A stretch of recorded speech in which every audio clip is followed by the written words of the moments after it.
مٹھی بند کرنے سے پہلے ہی ہاتھ سے بہ نکلا تھا۔ یہ کون سا آٹا دے دیا مجھے گوندنے کے لیے بوا اماں نے؟ وہ پہلی بار پریشان ہوئی۔ خود تو اتنا سخت سخت گوندنے والا آٹا استعمال کرتی ہیں، اور مجھے یہ آٹا دے دیا۔ اب اس کی روٹی کس طرح پکاؤں؟ اسے رونا آنے لگا۔ نہیں، میں میجر شہریار خان کی بیٹی ہوں۔ اگر وہ کھانا بنا سکتے ہیں، کپڑے دھو سکتے ہیں، صفائی کر سکتے ہیں، تو میں بھی ہر کام کر سکتی ہوں۔ اس نے جیسے خود کو ہمت دلائی اور پھر کیبنٹ سے ایک پیالہ نکال کر اس کی مدد سے آٹا نکال کر توے پر ڈالا، چمچ سے اسے پھیلا کر روٹی کی شکل دی۔ لبوں پہ پھر وہی مطمئن سی مسکراہٹ پھیل چکی تھی۔ وہ بے دلی سے کچن کا سارا پھیلاوا سمیٹ رہی تھی۔ کچن کا دروازہ اندر سے بند تھا، اور ٹھیک اس سے چند قدم دور رکھی ٹیبل پہ مسلسل ہوتی ٹک ٹک اسے بابا کی موجودگی اور ان کی گھورتی نظروں کا بخوبی احساس دلا رہی تھی کہ وہ اس وقت کسی قسم کی رعایت دینے کے موڈ میں نہیں تھے۔ میں نے پورے دل سے کھانا بنایا تھا، اس نے ہی پلیٹ کو سنک میں پٹکتے ہوئے خاموشی کا دم توڑا تھا۔ کھانا دل سے نہیں، توجہ اور ہاتھوں سے بنایا جاتا ہے۔ جب بنیاد ہی غلط تھی تو کھانا ٹھیک کس طرح بن سکتا تھا؟ چھڑی کی ٹک ٹک بلند ہوئی، وہ بڑبڑانے لگی۔ مجھے پھر بھی پوری امید تھی کہ ایسا لذیذ کھانا آپ نے ساری عمر نہ کھایا ہوگا۔ اسے رونا آ رہا تھا، مگر وہ رونا نہیں چاہتی تھی۔ آخر کو میجر شہریار خان کی بیٹی تھی وہ۔ واقعی میں نے ایسا لذیذ کھانا کبھی نہیں کھایا۔ خدا کی پناہ، سالن میں ٹومیٹو پیسٹ کی جگہ ایک تو ٹومیٹو کیچپ ڈال دیا، اور اوپر سے نمک اور مرچ کی بھی دگنی مقدار۔ ہاں، تو دونوں کی شکل تقریباً ایک جیسی ہوتی ہے، تو میں کیا کروں؟ وہ روحانسی ہوئی۔ تم صرف یہ کرتی کہ کھانا پکاتے وقت کم از کم کیچپ نہ کھاتی۔ آپ کو پتہ ہے میں نہیں رہ پاتی۔ یہی تو میں تمہیں سکھا رہا ہوں کہ بعض اوقات انسان کو، خاص کر عورت کو، اپنے من کو مارنا پڑتا ہے۔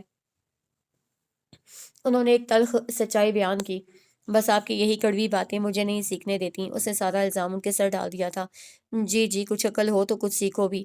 انہوں نے بھی لحاظ نہ کیا۔ ایم اے اردو میں گولڈ میڈلسٹ ہوں بابا۔ وہ تڑپی۔ تعلیم عمل مانگتی ہے، اور عمل میں تم صفر ہو بیٹا جانی۔ آٹے تک میں تو تم نے نمک کی جگہ چینی ملا دی۔ انہوں نے طنز کیا۔ ہاں، تو آج کل ان دونوں کی شکل بھی تقریباً ایک جیسی ہو گئی ہے، تو میں کیا کروں؟ اسے چینی اور آیوڈائزڈ سالٹ کو نشانہ بنایا۔ یہی تو میں کہہ رہا ہوں کہ خالی خلیش دیکھ کر سب کچھ نہیں ڈال دیتے، دماغ استعمال کرتے ہیں۔ ان کے لہجے میں آج نرمی بالکل مفقود تھی۔ بس بابا، اب مجھ سے اور نہیں ہو رہا۔ تھوڑی ہی دیر میں پسینہ دوپٹے سے پونچھتے ہوئے وہ ان کے سامنے کرسی پر ڈھہ گئی۔ میجر شہریار بس اسے دیکھ کر رہ گئے۔ یہ سب کام چوری کی علامت ہے۔ اتنے ٹھنڈے موسم میں بھی تمہیں پسینے چھوٹ رہے ہیں۔ وہ سخت خفا تھے۔ ٹھنڈا موسم؟ میں تو آپ پہ حیران ہوں۔ اس قدر گرم موسم میں یہ 3 پیس سوٹ، اور پھر اس پر یہ کس کے بندھی ٹائی، توبہ! وہ اب ان کی توجہ خود سے ہٹا رہی تھی۔ ہم آرمی والے کچھ بھی کر سکتے ہیں۔ سردی میں جب تم سب لوگ سکون سے یہ موٹے موٹے لحاف ڈال کر سوتے ہو، اس کے باوجود بھی کہ بند کمرے میں ہیٹر بھی حرارت دے رہے ہوں، انہیں سرد راتوں میں ہم آرمی والے سیاچین، اسکردو، گلگت جیسے برف زاروں پر ساری ساری رات برف پہ بیٹھ کر پلک تک نہیں جھپکتے۔ اور گرمی میں جب تم سب لوگ اے سی کی کولنگ میں دن کو بھی خواب خرگوش کے مزے لوٹتے ہو، ہم وہاں پہاڑوں، میدانوں، سڑکوں پہ بنا کسی سائے کے تپتی دھوپ میں فل یونیفارم میں اپنے فرائض سر انجام دیتے ہیں۔ حسب توقع ان کی جذباتی تقریر شروع ہو چکی تھی۔ اینا کامیاب رہی تھی۔ ویسے تم یہ نہ سمجھو کہ میں بیوقوف بن گیا ہوں۔ اچانک ہی وہ آٹے کی طرف جھکے۔ اینا کے مسکراتے لب یکدم ہی سکڑے تھے۔ وہ کیا ہے، ہم آرمی والے عوام کو پریشان نہیں دیکھ سکتے۔ بس تم پہ رحم آ گیا تھا۔ وہ ہنستے ہوئے بولے تھے، اور اینا اٹھ کر ان سے لپٹ گئی تھی۔ آئی لو یو پاک آرمی، اس نے بابا کو زور سے بھیجتے ہوئے کہا۔ وہ کہکا لگا کر ہنس پڑے۔ مجھے تو یہ سمجھ میں نہیں آ رہا ہے کہ تجھے یوں اچانک یہ جن کیوں چڑھ گیا ہے۔ چائے پیتی بطول اماں نے اینک ذرا اور اوپر کی۔ یہ بات آپ مجھ سے پوچھ رہی ہیں؟ وہ حیران ہوئے۔ ہاں تو اور کیا، گلی میں جا کر کسی سے پوچھوں؟ تو ہی میرے سامنے بیٹھا ہے اس وقت، انہوں نے ناراضی بھرے لہجے میں کہا۔ شہریار ٹھنڈی سانس بھر کر رہ گئے۔ بطول اماں، آپ جانتی ہیں کہ اینا کا نکاح بچپن سے آفین کے ساتھ کر دیا گیا تھا، اور لیلا آپا کئی بار مجھ سے اشاروں میں اس بات کے متعلق پوچھ چکی ہیں۔ انہوں نے مجھے آفین کی طرف سے بھی ہر صورت مطمئن رکھا، مگر میں نے صاف کہہ دیا کہ اینا کی تعلیم مکمل ہونے تک میں سوچ بھی نہیں سکتا۔ حالانکہ بات صرف اینا کی تعلیم تک نہ تھی۔ وہ ذرا دیر رکے۔ بطول اماں منتظر رہیں، بلکہ میرا دل بھی تھا جو اینا کو خود سے اتنی دور بھیجنے پر قطعی راضی نہ تھا۔ تو کیا اب تمہارا دل راضی ہے؟ خالص پشتو لہجے میں کہتے ہوئے انہوں نے آنکھیں دکھائیں۔ دل اب بھی مطمئن نہیں ہوا، لیکن اس سے زیادہ دیر بھی ٹھیک نہیں۔ میں نے کہا نا کہ ماں باپ کو بعض فیصلے اپنی محبت کو پس پشت ڈال کر بچوں کی بہتری کے لیے لینا ہی پڑتے ہیں، اور بس میں اب یہ فیصلہ لے چکا ہوں کہ جب بھی لیلا آپا آفرین اور اینا کی شادی کا ذکر چھیڑیں، میں کسی قسم کا تردد نہیں کروں گا۔ انہوں نے میز سے چائے کا کپ اٹھاتے ہوئے کہا، تو اس میں اینا بیچاری کی زندگی یوں چکری میں ڈال دینا یہ کہاں کی اچھائی ہے؟ بطول اماں ابھی تک مطمئن نہ تھیں، ہے بلکہ اینا کی ساری بہتری کا انحصار ہی اب اس چیز پر ہے کہ اینا اپنی ذمہ داریوں کو سمجھے، ایک عورت کے فرائض کو جانے۔ آپ اچھی طرح جانتی ہیں بطول اماں کہ اینا اور لیلا آپا دونوں کے مزاج میں زمین آسمان کا فرق ہے۔ جس عمر میں اینا صرف فرینڈز، ایف بی اور پیزا کے گرد گھومتی ہے، اس عمر میں لیلا آپا گھر، شوہر اور بچوں کی خاطر نہ صرف اپنے وطن سے اس قدر دور جا بسیں بلکہ ہمارے بغیر جینا بھی سیکھ لیا۔ پھر لیلا آپا کو تو بچپن سے ہی ہر چیز پرفیکٹ چاہیے، 19-20 کا فرق ان سے برداشت نہیں ہوتا۔ اب آپ خود سوچیں، اینا جیسی کاہل اور کام چور لڑکی کیوں کر ان کے دل میں جگہ بنا پائے گی؟ وہ واقعی پریشان تھے۔ آئے ہائے، اب ایسے تو نہ بولو، تم ماشاءاللہ سے بہت خان اچھا بچہ ہے ہمارا اینا، پھر کس قدر ذہین ہے۔ تم فکر نہ کرو، ہمارا پوتی ہے، دیکھنا آہستہ آہستہ سب سیکھ جائے گا۔ انہوں نے اطمینان دلایا۔ نہیں، سیکھنا تو اسے شادی سے پہلے ہی ہوگا۔ پھر وقتاً فوقتاً پوچھتی رہی ہیں آپا کہ پڑھائی کے ساتھ ساتھ کورس وغیرہ بھی کروا رہے ہو کوکنگ وغیرہ کے یا نہیں؟ تب میں نے کتنی بڑکیں ماری۔ اب میں لیلا آپا کے سامنے شرمندہ نہیں ہونا چاہتا۔ انہوں نے دو ٹوک فیصلہ سنایا۔ اوہو، تو خانہ یوں بولو نا کہ پھنسا ہوا تم خود ہے اور اب آگے کر رہا ہے میری اینا کو۔ بطول اماں کو غصہ آنے لگا۔ جو بھی ہے بطول اماں، سب اینا کے فائدے کے لیے ہے، اور اس بار آپ کی بھی کوئی بات نہیں سنوں گا۔ آپ اینا سے کہہ دیں شام تک تیار رہے، اگلے 1 ہفتے تک وہ ممانی سے کوکنگ کی کلاس لے گی۔ 1 ہفتہ؟ اتنا عرصہ کیسے رہے گا؟ ان کا منہ کھلا۔ آپ بھی اس کے ساتھ جا سکتی ہیں، ویسے بھی آپ کی سگی بھانجی کا گھر ہے۔ ہاں یہ ٹھیک ہے۔ ان کی سانس بحال ہوئی۔ شہریار مسکرا دیے۔ شہریار بھائی کو تو بس وہم ہو گیا ہے خالہ، لیلا آپا کو کوئی نوکرانی چاہیے کہ بہو؟ عطیہ نے پودوں کو پانی دیتے ہوئے کہا تو بطول اماں نے اس بات میں سر ہلایا۔ یہی تو ہم نے بھی کئی بار بولا، مگر بات شاعری بھی ٹھیک کرتی ہے۔ لیلا کا عادت ایسا ہی ہے، وہ تو ٹھیک شے میں بھی 100 نقص نکال لاتا ہے۔ اپنے خالص پشتو لہجے میں بولتے ہوئے ان کی آواز میں خدشات بول اٹھے۔ ہاں یہ بات تو ہے، اور پھر وہ خود بھی تو کتنی پرفیکٹ ہیں، قسم لے لیں خالہ، دونوں بیٹیوں کی ایسی تربیت کی ہے کہ نہ صرف میرے دل سے ان کے لیے دعا نکلتی ہے بلکہ اپنے پرائے سب میری بہوؤں کے سلیقے اور سیرت پہ فدا ہیں۔ ان کی آواز کے ساتھ ساتھ ان کی آنکھیں بھی خوشی سے لو دینے لگیں۔ ماشاءاللہ، یہ بات تو ہے، آخر بیٹی کس کا ہے؟ بطول اماں کا بوڑھا چہرہ چمکنے لگا۔ مگر پھر بھی لیلا کا مزاج پہ نہیں گیا۔ وہ تو ایسا بولتا ہے کہ تورا بورا کے پہاڑ کو بھی پسینہ آ جائے۔ چہرے کی چمک پہ پھر خفگی غالب آنے لگی۔ ہاں یہ انداز ان کا غلط ہے، ڈانٹ ڈپٹ کر سکھانے سے بچوں کا اعتماد کھو جاتا ہے۔ عیشا اور میشا کو دیکھ لیں، امریکہ میں پرورش پانے کے باوجود یہاں آ کر ایسے چھپتی پھرتی ہیں جیسے کوئی مفرور مجرم ہو۔ بڑی مشکل سے میں نے اور بچوں نے ان کا اعتماد بحال کیا ہے۔ وہ ہاتھ صاف کرتے ہوئے ان کے پاس ہی کرسی پہ بیٹھ گئیں۔ بس یہی سوچ سوچ کر ہمارا دل بیٹھا جاتا ہے، اب اینا کو اکیلے کیسے اتنا دور بھیجے کام؟ اللہ خیر کرے گا، آپ پریشان نہ ہو۔ انہوں نے ان کا ہاتھ تھام کر انہیں تسلی دی تھی۔ اور پھر اگلا پورا ہفتہ مامی، میشا اور عیشا سب نے سب کچھ کر کے دیکھ لیا تھا، مگر اینا نہ بدلی۔ کبھی سالن ٹی وی شوز کی محبت میں جلا بیٹھی، کبھی صفائی کرتے کرتے کوئی نہ کوئی چیز ایسی گرا دیتی کہ عیشا اور میشا کا پھر صفائی کرتے کرتے برا حال ہو جاتا، اور قیامت تو اس دن ٹوٹی جب روٹی ڈالنے کی کوشش میں وہ پورا ہاتھ جلا بیٹھی، رو رو کے اسے آدھا آسمان سر پہ اٹھا لیا تھا۔ کیا پوچھا؟ آدھا آسمان کیوں؟ یار باقی دادی اور دوسرے گھر والوں نے اٹھا لیا تھا۔ شہریار انکل اور لیلا آپا کو نوازتے ہوئے، کاش یہاں زبان چڑھا سکتی۔ اس بار کی ناکامی ناقابل معافی تھی۔ شہریار خان نے اسے بولنا تک بند کر دیا تھا، کھانا بھی کمرے میں منگوا لیا تھا۔ وہ کئی بار دل مضبوط کر کے ان کے دروازے پہ دستک دینے جاتی مگر پھر واپس پلٹ جاتی، ہمت ہی نہ ہوتی۔ ابھی بھی لاؤنج میں بیٹھی انگلیاں چٹکا رہی تھی کہ فون بج اٹھا۔ کیونکہ قریب ہی بیٹھی تھی سو فوراً ریسیور اٹھا لیا تھا۔ السلام علیکم۔ دوسری طرف لیلا پھپھو تھیں، خود بخود ہی اس کے لبوں پہ مسکراہٹ بھی کر گئی۔ انہیں سے پاپا کی شکایت لگانی چاہیے، آخر کوئی اکلوتی بھتیجی ہوں، سیدھا کر کے رکھ دیں گی میجر صاحب کو۔ اس نے دل ہی دل میں سوچتے ہوئے ارادہ باندھا۔ ہیلو، پھپھو نے دوبارہ پوچھا۔ السلام علیکم پھپھو۔ وہ چونکی۔ وعلیکم السلام، میری جان نے فون اٹھا لیا آج تو؟ دوسری طرف لہجے میں ابھرتا پیار محسوس کر کے اس کی مسکراہٹ مزید نکھر گئی۔ ورنہ تو ترس جاتی ہوں تمہاری آواز سننے کو۔ انہوں نے گلا بھی کر ڈالا۔ ریلی سوری پھپھو، مصنوعی معذرت۔ اصل میں آپ کو تو پتہ ہے نا کہ آج کل لائف کتنی ٹف ہے، study, friends, games, social activities, سب کو کتنا ٹائم دینا پڑتا ہے۔ اپنے نئی دوست نے اچھی خاصی مصروف زندگی بتائی تھی، مگر نہ جانے کیوں دوسری طرف لیلا پھپھو کا منہ کھلے کا کھلا رہ گیا تھا، اور پھر یہ ڈائجسٹ کی ٹینشن اور ان کے طویل ناول، غلطی سے بس ایک قسط پڑھ لو تو باقی ساری قسطوں کا دل بار بار پوچھے گا کہ آئندہ قسط کب آئے گی، حالانکہ اچھی طرح پتہ ہوتا ہے کہ اگلے ماہ ہی آئے گی، مگر نہ جی، اتنی ٹینشن اف کے نہ پوچھو۔ اسے پیشانی سے پسینہ صاف کیا، دوسری طرف نہ جانے کیوں خاموشی چھائی رہی۔ پھپھو، اسے لگا لائن کٹ گئی۔ دوسری طرف شاید وہ چونکی تھیں۔ اچھا، گھر کے کاموں میں بھی زیادہ دلچسپی لیتی ہو تم، شاید پھر اسی وجہ سے میں نے بھی ان کتابوں سے بہت کچھ سیکھا۔ ان کی آواز ذرا مدھم تھی۔ گھر کے کام؟ وہ منمنائی۔ اللہ نہ پوچھیں پھپھو، بابا نے آج کل میرا جینا حرام کر رکھا ہے۔ اسے گلے شکوے یاد آئے۔ کیوں، کیا ہوا؟ خیریت؟ پھپھو بھی پریشان ہوئی۔ قسم لے لیں پھپھو، جب سے یونیورسٹی آف ہوئی ہے میری، تب سے بس ہر وقت دھمکی، غصہ اور ڈانٹتے رہتے ہیں، نہ جانے کس تالاب کے مگر مچھوں سے اس کی دوستی تھی جو موقع ملتے ہی اسے آنسو ادھار دے دیتے تھے۔ لیکن کیوں، ہوا کیا ہے؟ پوری بات بتاؤ مجھے۔ لیلا کو واقعی فکر ہونے لگی۔ وہی پھپھو، عام روایتی ماؤں والی باتیں، پتہ نہیں کہاں سے سیکھ لی ہیں، ہر وقت تانے۔ کچھ نہ کچھ سیکھ لو، خود کو ہی آسانی ہوگی، ورنہ اگلے گھر جا کر اپنے ساتھ ساتھ میری بھی ناک کٹوا دو گی۔ کھانا بناؤ، آٹا گوندو، روٹی بنانا سیکھ لو، صفائی کا سلیقہ رکھو، یہ کر دو، وہ کرو۔ اف، اس نے کسی بڑی بوڑھی کی طرح یوں ہاتھ ہلا ہلا کر کہا جیسے واقعی پھپھو سے دیکھ رہی ہوں۔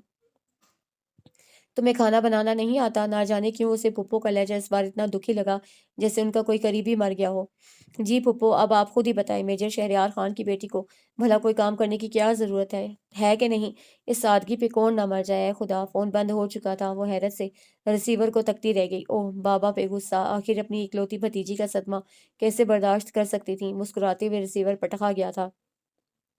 دن بدن یہ لڑکی ان کی پریشانی بڑھا رہی تھی۔ لیلا آپا کسی بھی وقت شادی کے لیے کہہ سکتی تھیں، اور اینا تو ان کی ہزار کوششوں کے باوجود گھر کے کاموں سے یوں دور بھاگتی جیسے 2 شادیاں کرنے والا مرد تیسری شادی سے۔ اوپر سے انہوں نے کس قدر تعریفوں کے پل باندھ رکھے تھے لیلا آپا کے سامنے اپنی بیٹی کے سگڑاپے اور سلیقے کے، اور اب ان کو ہمیشہ یہی لگا تھا کہ جو ہی اینا کا دھیان پڑھائی سے ہٹے گا، وہ یکسوئی سے سارے کام سیکھے گی، تبھی اس کو کبھی گھر کے کاموں کو ہاتھ نہ لگانے دیا تھا۔ لڑکی ہونے کی وجہ سے فطرتاً بھی اگر وہ کوئی کام کرنا چاہتی تو بڑی محبت سے اسے یہ کہہ کر روک دیا کرتے کہ میجر شہریار خان کی بیٹی کو کام کرنے کی کیا ضرورت، مگر انہیں ہرگز یہ نہ پتا تھا کہ وہ اس بات کو اپنے پلو سے باندھ کے رکھ لے گی، بلکہ اس نے تو شاید یہ بات گرہ میں باندھ لی تھی کہ اب اگر وہ خود سے اسے کوئی کام کرنے کا کہتے تو وہ بڑے مزے سے ان کے ہی وہی فکریں دہرا دیتی۔ سوچ سوچ کے ان کا دماغ اور ٹہل ٹہل کے ٹانگیں شل ہونے لگی تھیں۔ سگار سلگاتے وہ بیڈ پہ بیٹھ گئے، تبھی ان کا سیل بجنے لگا۔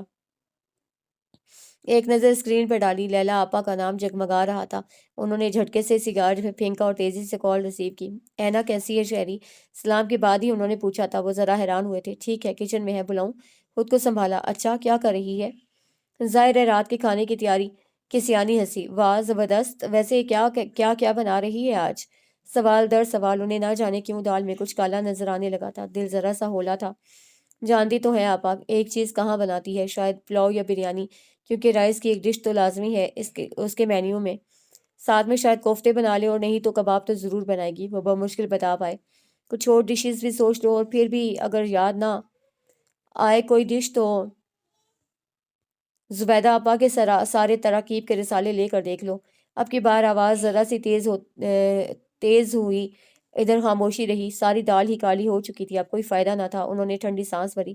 اتنا بڑا جھوٹ کیوں بولا شہری تم نے؟ خفگی سے پوچھا گیا۔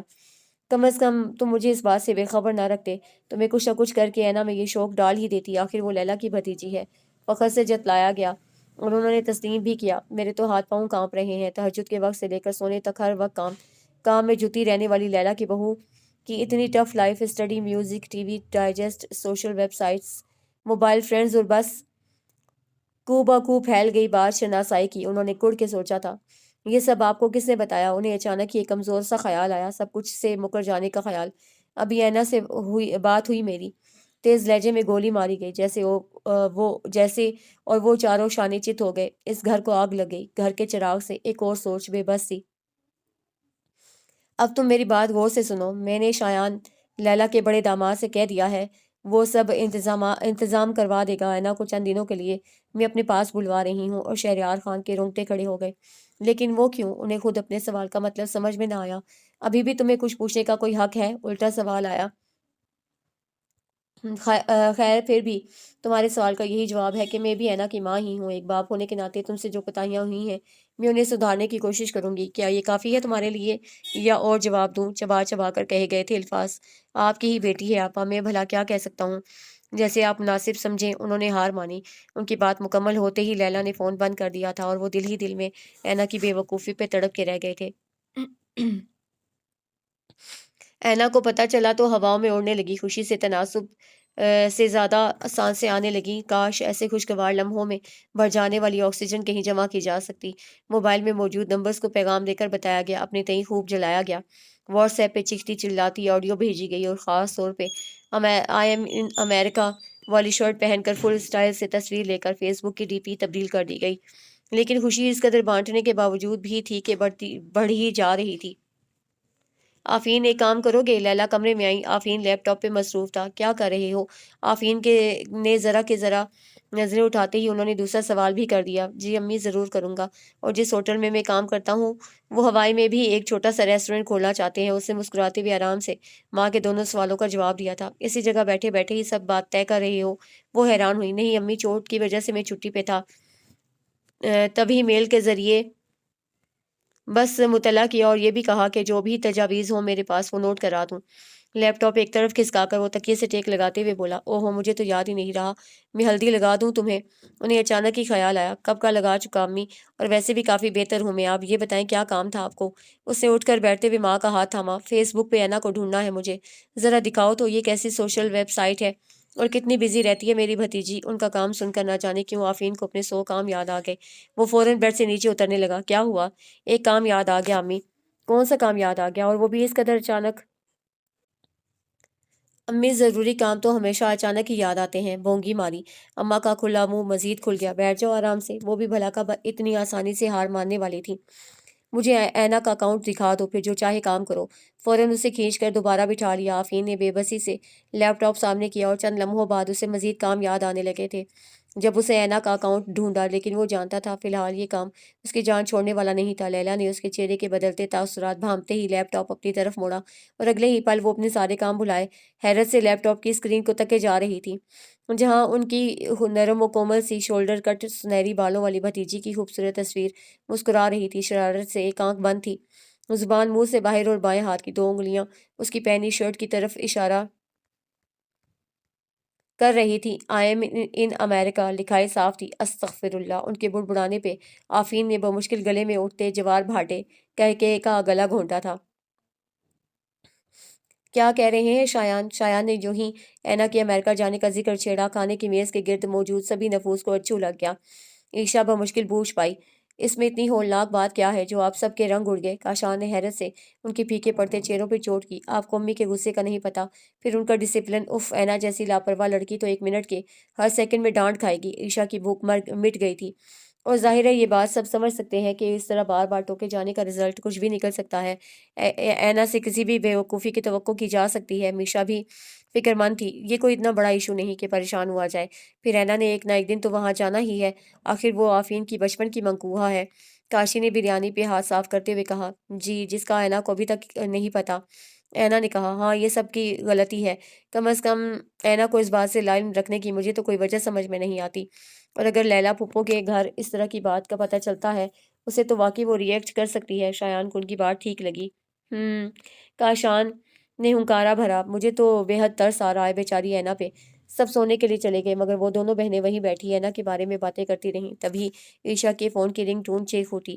اینا اس نے میشا کو بتا کر کال پک کی۔ سرپرائز! عیشا آپی بوجھو تو کیا ہوگا؟ چھوٹتے ہی اس کی چہکتی آواز عیشا کے کان میں پڑی۔ اتنی خوش ہے اسے شاید پتہ نہیں کہ امریکہ جا رہی ہے۔ اسے ذرا سا جھک کر میشا کے کان میں سرگوشی کی، وہ سر ہلا گئی۔ کچھ بنا لیا؟ عیشا نے اندازہ لگایا۔ نہیں، اسے انکار کیا۔ گھر کی سیٹنگ تبدیل کر لی؟ ایک اور تکا؟ بالکل بھی نہیں، رد ہوا۔ اوکے پھر تم خود بتا دو پلیز۔ اسے ہار مانی، دل ویسے بھی نہ جانے کیوں بوجھل ہو رہا تھا۔ میں امریکہ جا رہی ہوں۔ امریکہ؟ چیختی آواز نے عیشا کے ہوش گم کر دیے تھے۔ کیا ہوا؟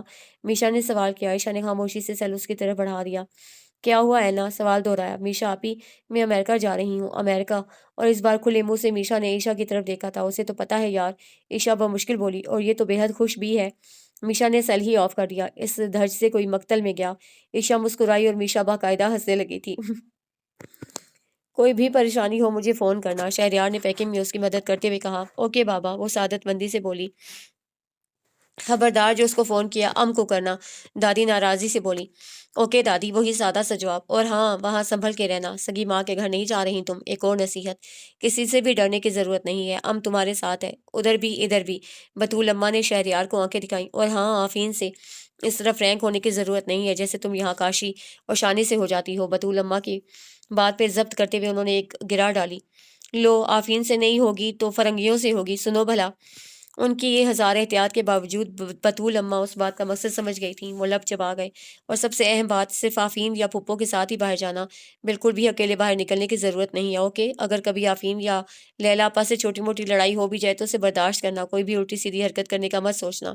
اوکے بابا، اسے جمائیاں آنے لگیں۔ کیوں کرے برداشت؟ بطول اماں کو پھر غصہ آیا۔ کوئی نہ کرنا برداشت، امریکہ میں جگہ جگہ پولیس والے بیٹھے ہیں، فوراً جا کر شکایت کروا دینا۔ بچے یا پشتوں میں بچوں کو پیار سے کہتے ہیں۔ انہوں نے اسے مزید ہدایات دیں۔ بطول اماں، آپ نہ سدھرنے دینا اسے۔ ان کے ضبط کی تنابیں چھوٹ گئیں۔ ایسے بھی نہیں سدھرتے جو تم لوگوں نے حل نکالا، وہ تو تھیں ہی غصے میں۔ ٹھیک ہے، پھر آپ ہی سمجھائیں اسے، وہاں جا کر کچھ الٹ پلٹ کر دیا نا اس نے تو ذمہ دار آپ خود ہوں گی۔ وہ غصے سے کہہ کر کمرے سے باہر نکل گئے۔ تم کو کسی سے ڈرنے کی ضرورت نہیں ہے، جو بات بھی ہو ادھر ہم کو فون پہ بتا دینا، ہم ادھر سے ہی سب کے کان کھینچ لے گا۔ ٹھیک ہے بطول اماں، وہ مسکرا رہی تھی۔ واشنگٹن ایئرپورٹ کے چکنے فرش پہ پاؤں پڑتے ہی اسے لگا جیسے وہ واقعی اڑنے لگی ہو۔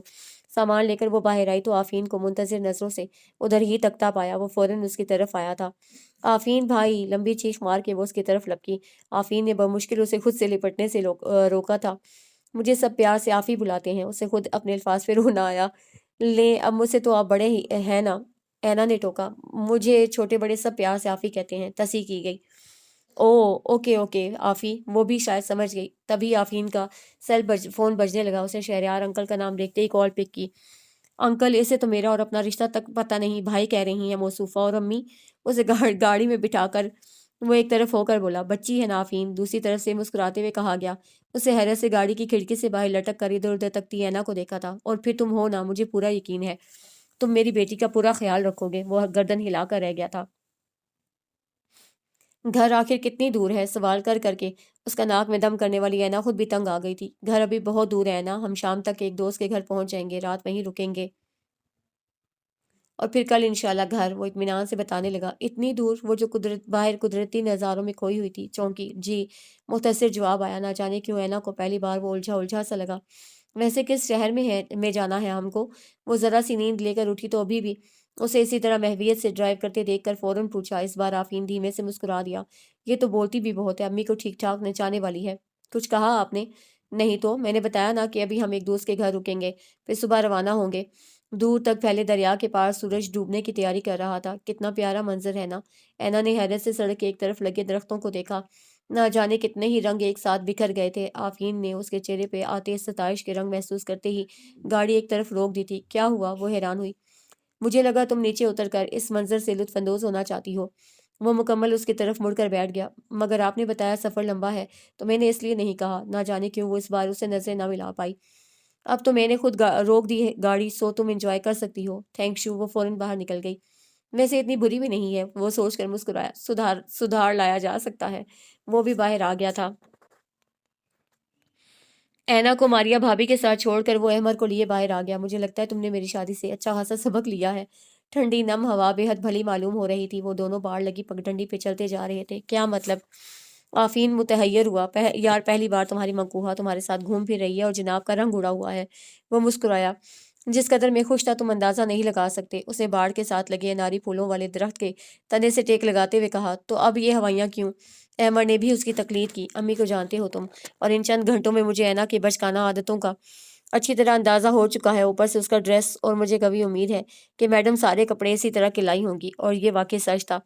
وہ تو اسے پاکستانی روایتی لباس میں ملبوس دیکھنے کا خواہش مند تھا اور اسے امید بھی یہی تھی، مگر اینا کو گھٹنوں سے ذرا اوپر شرٹ اور گلے میں لکیر نما مفلر دیکھ کر اسے واقعی دھچکے لگے تھے۔ حسب عادت سوچتے ہوئے اس کا ایک ہاتھ خود بخود سائڈ پاکٹ میں چلا گیا۔ وہ مضطرب تھا۔ احمد مسکرا دیا۔ آپ دونوں کی لو میرج ہے؟ مزے سے سیب کو ترتی وہ انگلش میں بولی۔ احمر کی مسز ماریا نو مسلم امریکن لڑکی تھی، اسے اردو نہیں آتی تھی۔ یہ سب جان کر وہ بے حد ایکسائٹڈ تھی۔ جی مگر پہلی پسند احمر کی تھی۔ انہوں نے جب مجھے پرپوز کیا تو میں نے انکار نہیں کیا۔ مجھے لگا اللہ نے مجھے انعام دے دیا، کیونکہ ہم ایک ہی جگہ کام کرتے تھے اور میں ان کو اچھی طرح جانتی تھی۔ ماریا نے مسکراتے ہوئے کہا، ہائے اللہ، کتنا مزہ آیا ہوگا نا؟ وہ اٹھ کر پرجوش لہجے میں کہتی احمر اور آفرین کے پاس آ کر بیٹھ گئی۔ کاش کوئی یہیں امریکہ میں اسی طرح مجھے بھی پرپوز کر دے۔ جوس پیتے احمر کو زور کا اچھو لگا اور آفرین، اس کی تو کمر صوفے کی پشت سے جا لگی تھی، کھڑا ہوتا ہو تو یقیناً زمین سے بھی جا لگتی۔ اینا، آپ تو مجھ سے بھی زیادہ لکی ہو۔ ماریا فوراً اس کے پیچھے آئی تھی۔ آفرین اچھی خاصی ان دونوں کی برین واشنگ کر چکا تھا۔ وہ کیسے؟ اینا حیران ہوئی۔ وہ ایسے کہ منی تمہیں منی سوٹا کی سلیٹی پانیوں کی سرزمین بلا رہی ہے۔ وہ بات بدل رہی تھی۔ یہاں کی شام کتنی حسین ہے نا؟ وہ کھڑکی کے پاس جھانکتے ہوئے بولی۔ ہاں واقعی یہاں کی شام بہت حسین ہے، اور دیکھنا اسی طرح کی کسی شام میں پانیوں میں جھلملاتی روشنیوں کی نوخیز کرنوں میں کوئی تمہیں بھی تم سے مانگ لے گا۔ ماریا نے شرارت سے سامنے بیٹھے آفرین کی طرف دیکھا۔ وہ زبان چڑھا گیا۔ سچ میں دعا دے رہی ہیں آپ؟ ماریا کو کچن کی طرف جاتا دیکھ کر وہ بھی اس کے پیچھے چلی گئی۔ میری ساری ہمدردیاں تمہارے ساتھ ہیں، احمد نے اس کی مضبوط شانوں پہ اپنا ہاتھ رکھتے ہوئے کہا۔ مکہ کھائے گا؟ آفرین نے واقعے میں مکہ دکھایا۔ احمد کا کہکا بے ساختہ تھا۔ ویسے ماریا، کیا آپ نے اسلام احمد بھائی کے لیے قبول کیا تھا؟ رات کافی سرد تھی وہاں کی، پھر بھی وہ ضد کر کے ماریا کو باہر باغیچے میں لے آئی تھی، جس کے چاروں طرف لکڑی کی ننھی سی باڑ لگا کر صحن کی شکل دے دی گئی تھی۔ اسے واقعی وہاں آ کر بہت اچھا لگ رہا تھا۔ نہیں، ہرگز نہیں۔ میں نے بتایا نا کہ ہم دونوں ایک ہی آفس میں کام کرتے تھے۔ مجھے بالکل بھی اندازہ نہ تھا کہ احمد مجھ میں دلچسپی رکھتے ہیں۔ مجھے اپنی ایک دوست کی وجہ سے اسلام کو جاننے کا موقع ملا۔ پھر میں نے باقاعدہ اس کے ساتھ کئی لیکچر بھی اٹینڈ کیے، اسلام اور غیر اسلامی مفکرین کی کتابوں کا مطالعہ کیا، اور جب میں ذہنی طور پہ بے حد مضبوط ہو گئی تو میں نے قرآن پاک کا مطالعہ شروع کر دیا، اور بس میں اپنے رب کے قریب آتی گئی۔ ماریا کے چہرے پہ کس قدر نور بکھر رہا تھا، وہ گمسم سی اس کو دیکھے گئی۔ احمد نے تو اسلام قبول کرنے کے بعد اس وقت مجھے پرپوز کیا، جب گھر والوں کے رویے سے تنگ آ کر میں گھر چھوڑ کر ایک دوست کے پاس رہنے لگی۔ اس کے گلابی ہونٹ مسکائے۔ واہ واہ، کتنی زبردست رومانٹک سٹوری ہے آپ کی۔ کاش کاش کہ میں بھی ایسی لکی ہوتی۔ پھر وہی حسرت۔ ویسے آفین کے متعلق تمہارا کیا خیال ہے؟ ماریا کو موقع اچھا لگا۔ جی، اینا چونکی۔ میرا مطلب ہے کہ احمد کی طرح آفین بھی تو اسمارٹ ہے، کتنی ڈیشنگ پرسنالٹی ہے ان کی۔ باہر آتے آفین کے قدم رکے، وہ جواب سننا چاہتا تھا۔ ہاں، آخر کزن کس کے ہیں؟ اسے فرضی کالر جھاڑے۔ پھر میرے ابو، میرے دادا اور شانی اور کاشی بھیا، بس یوں سمجھیں کہ آپ کی فلم میڈیا کے سارے Tom Cruise, James Bond, Brad Pitt ان کے مقابلے پہ آئیں تو شرما جائیں۔ آفین بھائی تو کافی پیچھے ہیں ابھی۔ یہ ٹھیک ہے کہ اسمارٹ ہے، لیکن وہ رکی۔ آفین کا سر جھکا۔ لیکن پھر بھی، مگر وہ شان نہیں جو بابا اور دادا جی کے قد کو مزید بڑھا دیتی تھی۔ ماریا دونوں ہاتھوں میں سر تھام گئی۔ اور پھر سب سے بڑھ کر مونچھیں، ان کی مونچھیں نہیں ہیں جو کہ ہمارے خاندان کے مردوں کی شان ہے۔ اسے بات ختم کی اور وہ شرم سے ڈوب بھی نہ سکا، کیونکہ گھر کے قریب جھیل تو تھی مگر چلو بھر پانی نہ تھا۔ مونچھیں! حیرت ہے تم ایک پیدائشی مسلمان ہو کر یہ کپڑے کیسے پہن لیتی ہو؟ وہ تیار ہو رہی تھی جب ماریا وہاں آئی۔ ماریا کی بات سن کر وہ چونکی۔ کیا مطلب؟ اتنی ٹائٹ شرٹ، سلیو لیس اور پھر ٹائٹ جینز، جبکہ اس معاملے میں تو اسلام اور قرآن کی ہدایات بہت سخت اور واضح ہیں۔ ارے یہ بات نہیں ماریا، اصل حیا تو انسان کی آنکھ میں ہونی چاہیے، اس نے دلیل دی۔ آنکھ کی حیا اور پردہ تو مرد کے لیے ہے، عورت کے لیے تو ایک بال تک کا پردہ واجب کیا گیا ہے۔ کہاں اتنے تنگ لباس؟ وہ اس قدر نرم لہجے میں بول رہی تھی کہ اینا کو واقعی شرم آنے لگی۔ پتا ہے، میں تمہاری پھپھو سے کئی بار مل چکی ہوں۔ امریکہ جیسے بڑے ملک میں رہتے ہوئے بھی انہوں نے آج تک خود کو پاکستانی کلچر اور اسلامی شناخت سے الگ نہیں ہونے دیا۔ ویسے اگر دوست مانو تو ایک بات مانو گی میری؟ اس نے نرمی سے اس کا ہاتھ اپنے ہاتھ میں لیا۔ ہاں ماریا، آپ میری واقعی بہت اچھی دوست ہو۔ مجھے آپ کی باتیں بے حد اچھی لگی۔ میں نے سچ میں محسوس کیا کہ واقعی میں غلط ہوں۔ وہ شرمندہ ہوئی تھی۔ بلیو جینس پہ بیبی پنک کلر کی لمبی سی شرٹ اور اوپر میرون کلر کا گہرا سکارف آفین نظر نہ ہٹا پایا۔ خود اینا کو بھی اپنا وجود بے حد اجلا اجلا اور پر اعتماد لگ رہا تھا۔ اسے وہ گھبراہٹ نہیں ہو رہی تھی جو وہ سوچ رہی تھی کہ ہوگی، کیونکہ وہ اس سب کی عادی نہ تھی۔ رشتے بہت پیاری چیز ہوتے ہیں، سوچو اتنے عرصے بعد جب لیلا آنٹی آپ کو اس طرح دیکھیں گی تو کتنا ہرٹ ہوں گی کہ وہ امریکہ جیسے ملک میں رہ کر بھی اپنی روایات کو زندہ رکھے ہوئے ہیں، اور ان کی عزیز از جان بھتیجی پاکستان سے یوں مغربی انداز اپنا کر آئی ہے۔ اب آپ اتنا تو کر ہی سکتی ہیں اپنوں کے لیے۔ اور اسے فوراً ماریا کی بات مان لی تھی، اور اب واقعی اسے خود بھی اچھا لگ رہا تھا۔ تھینکس یو سو مچ یار، اور اسپیشلی بھابھی آپ کا۔ اسے اینا کے گاڑی میں بیٹھتے ہی ان کا شکریہ ادا کیا تھا۔ اینا کے رویے میں بہت لچک ہے آنٹی، اگر اپنی طنز مزاجی کی وجہ سے غلطی کریں تو پلیز تم دھیان رکھنا۔ یقین کرو اینا بالکل ویسے ہی روپ میں ڈھل جائے گی جیسے تم اسے دیکھنا چاہتے ہو، مگر صرف پیار اور عزت سے۔ ماریا نے مسکراتے ہوئے کہا۔ آفین نے سر ہلاتے ہوئے احمد سے مصافحہ کیا اور گاڑی کی طرف بڑھ گیا۔ کیا منی سوٹا کی طرف جانے والا سارا راستہ اسی طرح ہے؟ ایک طرف دریا تو دوسری طرف سرسبز درخت۔ وہ شاید بور ہونے لگی تھی۔ یہ جھیل لتاسکا ہے جو دریائے مسسپی کا حصہ بن جاتی ہے، اس نے اس کی بوریت دور کرتے ہوئے مسکرا کر بتایا۔ ویسے سچ کہوں مجھے پتہ نہیں تھا کہ آپ لوگ اس قسم کے نام کی کسی ریاست میں رہتے ہیں۔ میں تو نیو یارک اور واشنگٹن جیسے بڑے شہروں کے سپنے دیکھتی رہی۔ وہ اس کی طرف مڑ کر بیٹھ گئی۔ بڑے شہروں کا حسن تو مصنوعی ہوتا ہے، آرٹ اینڈ آرکیٹیکچر کی مرہون منت، اصل حسن تو ہے ہی ان قدرتی مقامات پر۔ وڈزورتھ کی محبوبہ نیچرل بیوٹی، وہ بتانے لگا۔ انداز ایسا تھا کہ اینا کو دلچسپی محسوس ہونے لگی۔ اور پھر منی سوٹا نہ صرف قدرتی مناظر کا شاہکار ہے بلکہ ٹھیک ٹھاک مصنوعی خوبصورتی کی بھی مالک جو نظروں کو خیرہ کر دے۔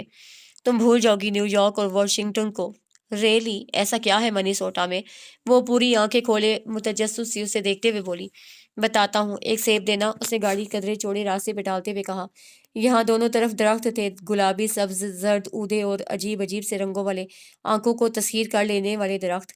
اینا نے دلچسپی سے درختوں کی سیدھی رو کو تکتے ہوئے ایک سیب اٹھایا، پچھلی سیٹ پہ پڑی ٹوکری میں سے، اور بے فکری سے ایک دو بائٹ لے کر آفین کی طرف بڑھا دیا۔ آفین نے سامنے دیکھتے ہوئے سیب لیا، اور اگلے ہی لمحے اس کا کھلا منہ مزید کھلا، آدھا سیب اس کے ہاتھ میں تھا۔ اسے حیرت سے اینا کو دیکھا۔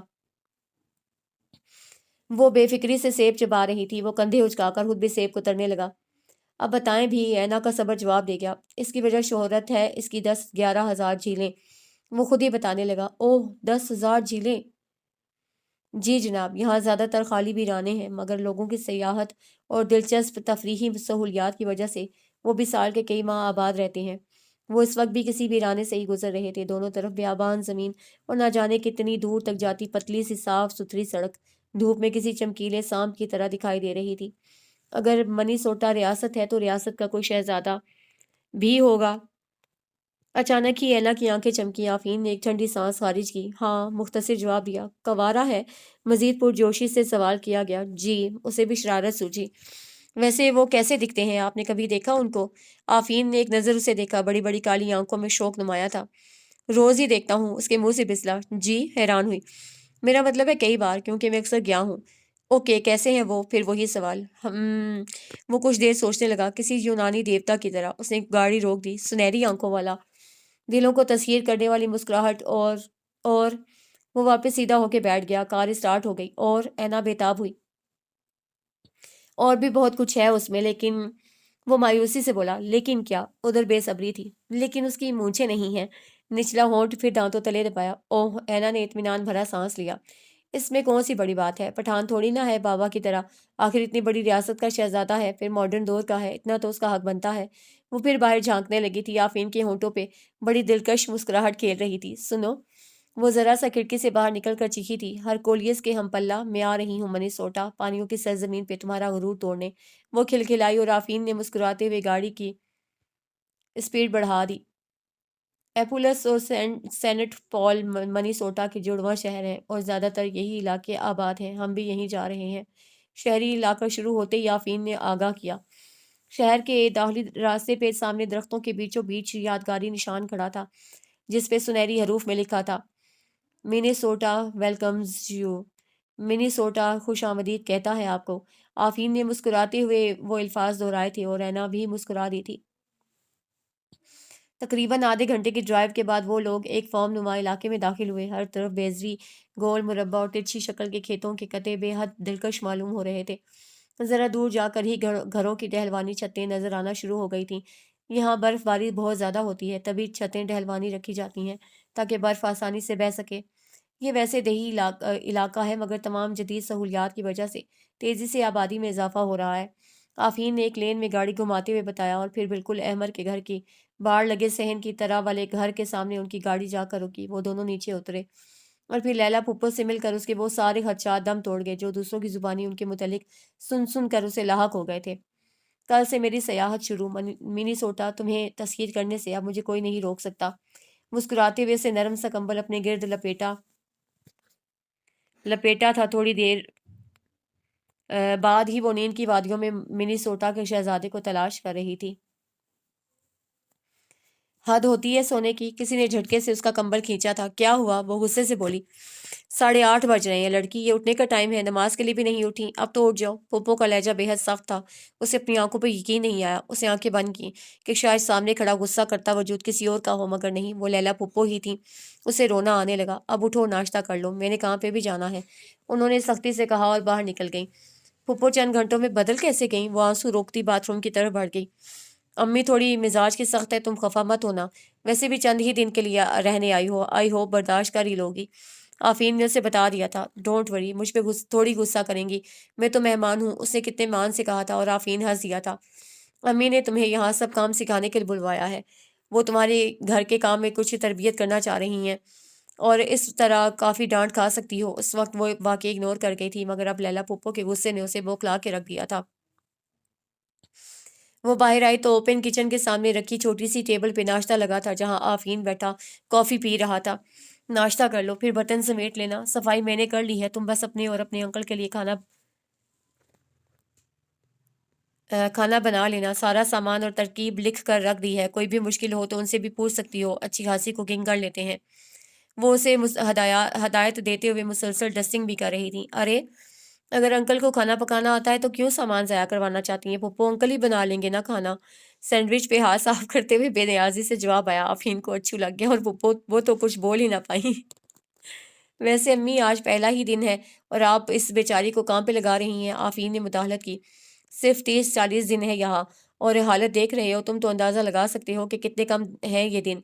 انہوں نے کوئی بھی رعایت دینے سے انکار کیا، اور پھر کام ہی کتنے ہوتے ہیں گھر کے، باقی ٹائم آسانی سے گھوم پھر سکتی ہے، امید ہے تم سمجھ گئی ہوگی۔ وہ اس کی طرف پلٹی تھیں۔ جی پھپھو، آپ بالکل بھی پریشان نہ ہو، میں بنا لوں گی۔ پھپھو کا لہجہ تیز ہوتا دیکھ کر اسے فوراً حامی بھری۔ لیلا کے جانے کے بعد اس نے آفین کو بھی نکلتے دیکھا تو اس کے پیچھے باہر آ گئی۔ منی سوٹا کی صبح بے حد دلکش تھی، ہلکی ہلکی دھند کو چیرتی روشنی کی سورج کی نارنجی کرنیں سبزے کو عجیب سے رنگ اور چمک بخش رہی تھیں۔ آپ مجھے گھمانے لے جائیں گے نا؟ گاڑی کی طرف جاتے آفین نے مڑ کر اسے دیکھا۔ صبح کے منظر میں وہ اجلی اجلی صبح کی جیسی لڑکی نہ جانے کیوں اس کے دل کی دھڑکنیں منتشر کر دیتی تھی۔ ہاں، لے جاؤں گا۔ کہاں جاؤ گی؟ سکا کی جھیل پہ، جہاں روشنیوں میں وہ دیوتا سا شہزادہ اترتا ہے۔ تمہیں ان روشنیوں کی کیا ضرورت؟ تم نے تو شہزادے کو پہلی نظر میں تسخیر کر لیا ہے، وہ بے اختیار کہہ گیا۔ اینا چونکی۔ کیا مطلب؟ میرا مطلب ہے کہ وہ گڑبڑا گیا۔ خیر، اس بات کو چھوڑو، تم کھانا پوری توجہ سے بنانا پلیز، اگر ہو سکا تو میں چکر لگا لوں گا۔ اوکے۔ ہاتھ ہلاتا وہ تیزی سے دھڑکتے دل کو سنبھالتا گاڑی کی طرف بھاگا تھا۔ حیران سی اینا اس کی باتوں کو سوچتی اندر چلی آئی۔ سامنے ہی برتن اس کا منہ چڑھا رہے تھے۔ تھوڑا سا ٹی وی انجوائے کر لوں، پھر دھو لیتی ہوں، ویسے بھی پھپھو تو 3 بجے ہی آئیں گی۔ مطمئن سی وہ ریموٹ لے کر ٹی وی کے سامنے پڑے صوفے پہ ڈھہ گئی۔ نہ جانے کب اس کی آنکھ لگ گئی، تیز چنگھاڑ نے اسے بوکھلا کر رکھ دیا۔ وہ حواس باختہ سی اٹھی اور اس آواز کو سوچنے لگی کہ وہی آواز دوبارہ سنائی دی، وہ گھنٹی کی آواز تھی۔ اینا تیزی سے دروازے کی طرف لپکی، اسے ہول سے دیکھا۔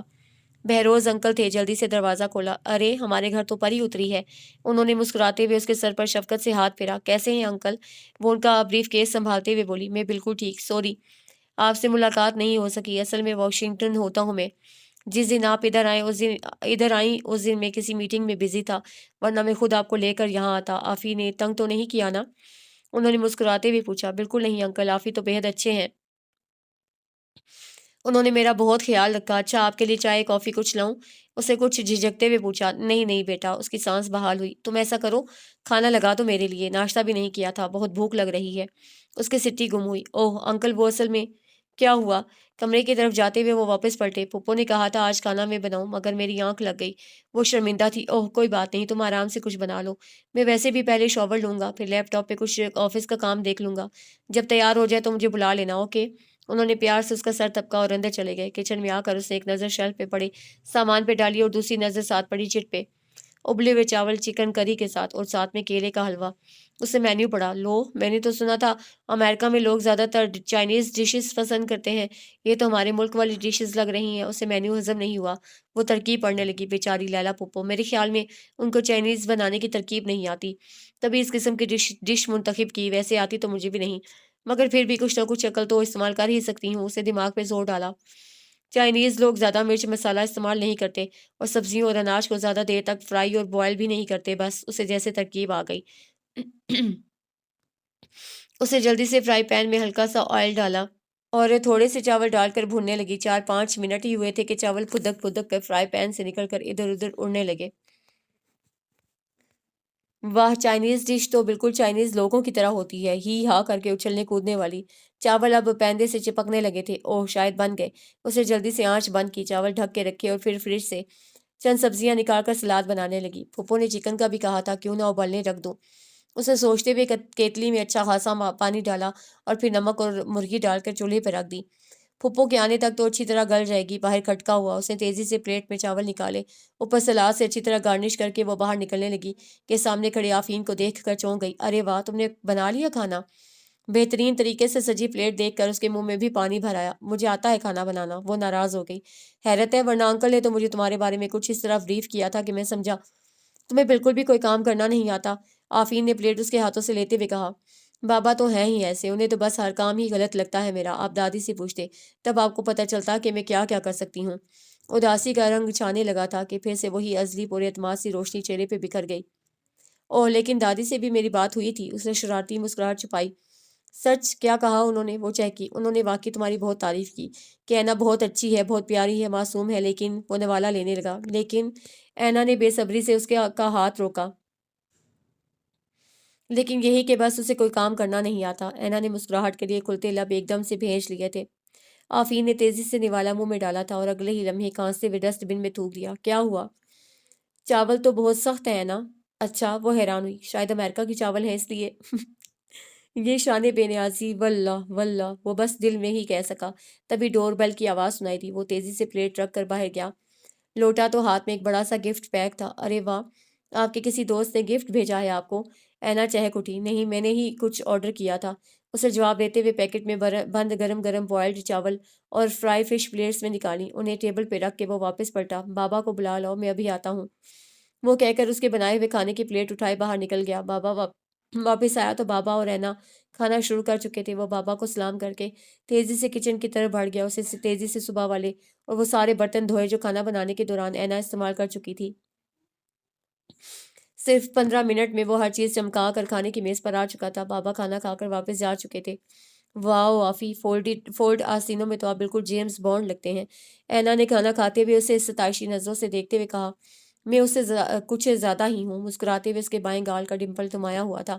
تبھی تو اتنا اعتماد ہے آپ میں۔ اینا کو اس پہ رشک آیا۔ خیر ایک بات ہے نا، پلیز جو کام بھی امی تمہارے ذمہ لگائیں وہ فوراً کر لیا کرو، اسے کسی اور وقت پہ نہ چھوڑا کرو۔ یہاں صفائی کی باقاعدہ چیکنگ ہوتی ہے اور صفائی کا خیال نہ رکھنے کی وجہ سے یہاں ایشین ویسے بھی کافی بدنام رہے ہیں۔ اس نے آرام سے اینا کو سمجھانے کی کوشش کی تھی، وہ سر ہلا گئی تھی۔ انکل اسے بے حد اچھی طرح سمجھتے تھے شاید، تبھی وہ اس کا خیال رکھتے اور بہت محبت اور طریقے سے اسے کاموں میں حصہ لینے کی ترغیب دیتے۔ لیلا ابھی تک تو اس کی کارکردگی سے مطمئن ہی تھیں اور یہ سب انکل اور آفین کی توجہ کی وجہ سے ہی تھا۔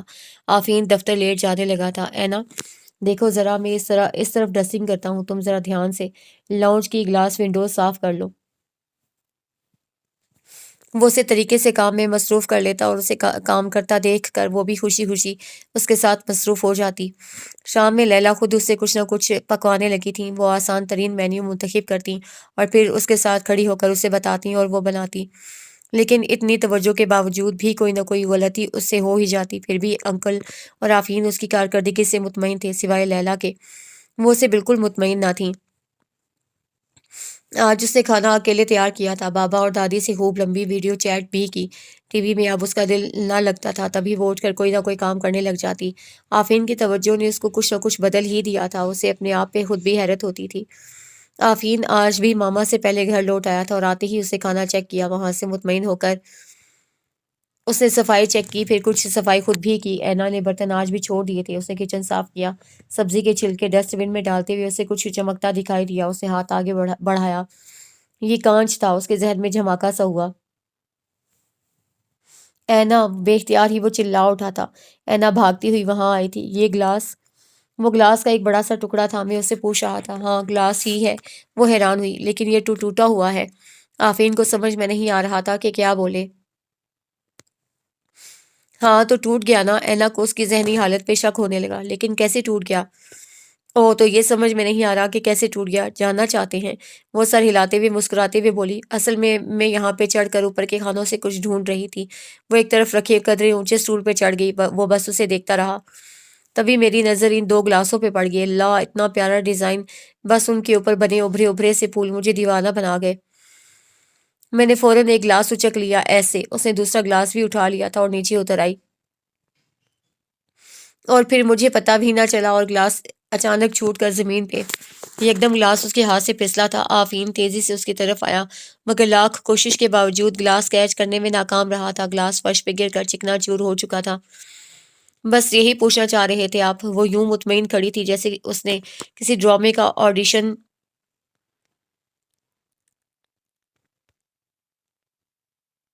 دیا تھا اور رزلٹ میں وہ اوکے بھی ہو چکی تھی۔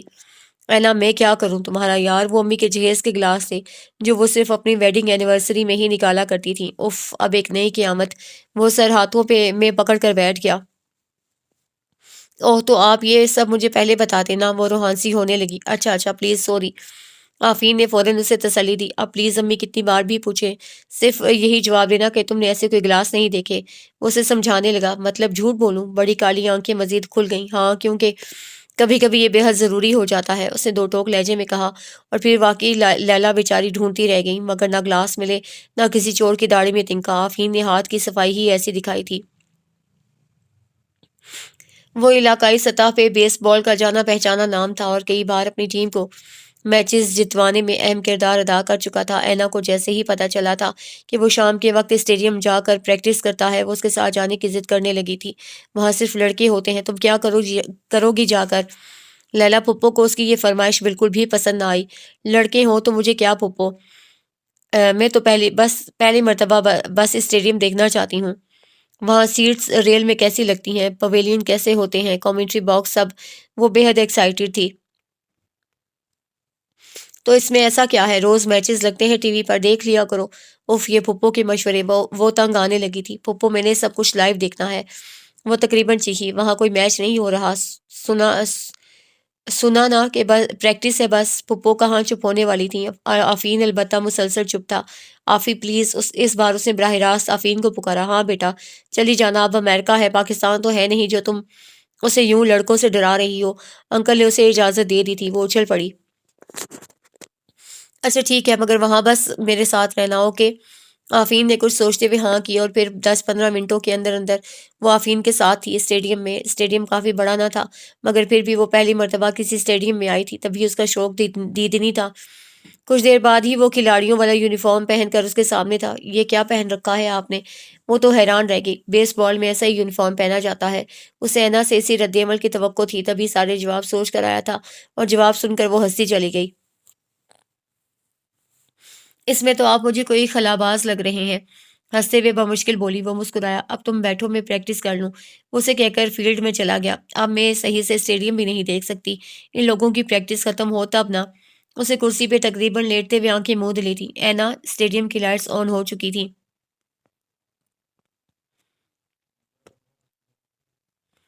جب آفین نے اسے جگایا، جی؟ وہ ہڑبڑا کر اٹھی۔ آفین لباس تبدیل کر چکا تھا۔ ختم ہو گئی پریکٹس؟ اسے فوراً پوچھا۔ آفین نے اس بات میں سر ہلایا۔ چلے پھر میں آپ کو بتاتی ہوں۔ دیکھیں آفی، پویلین سے باہر آتے وقت کم از کم یہ کیپ سر پہ نہ لیا کریں، آپ کے گھنے بال نظر آنے چاہیے۔ سچ میں اپالو کی طرح ہینڈسم سا تاثر ابھرتا ہے جب دھیرے دھیرے ہوا کے ساتھ آپ کے بال لہراتے ہیں۔ اینا شروع ہو چکی تھی اور آفین اختتام ڈھونڈ رہا تھا۔ اور ذرا اکڑ کے اترا کریں تاکہ یہ جو سیفٹی پارٹس ہیں آپ کے یونیفارم کے، جو آپ کو گول مول بنا دیتے ہیں، ان کی وجہ سے آپ کا ہرکولیس والا شاندار قد چھپا نہ رہ سکے۔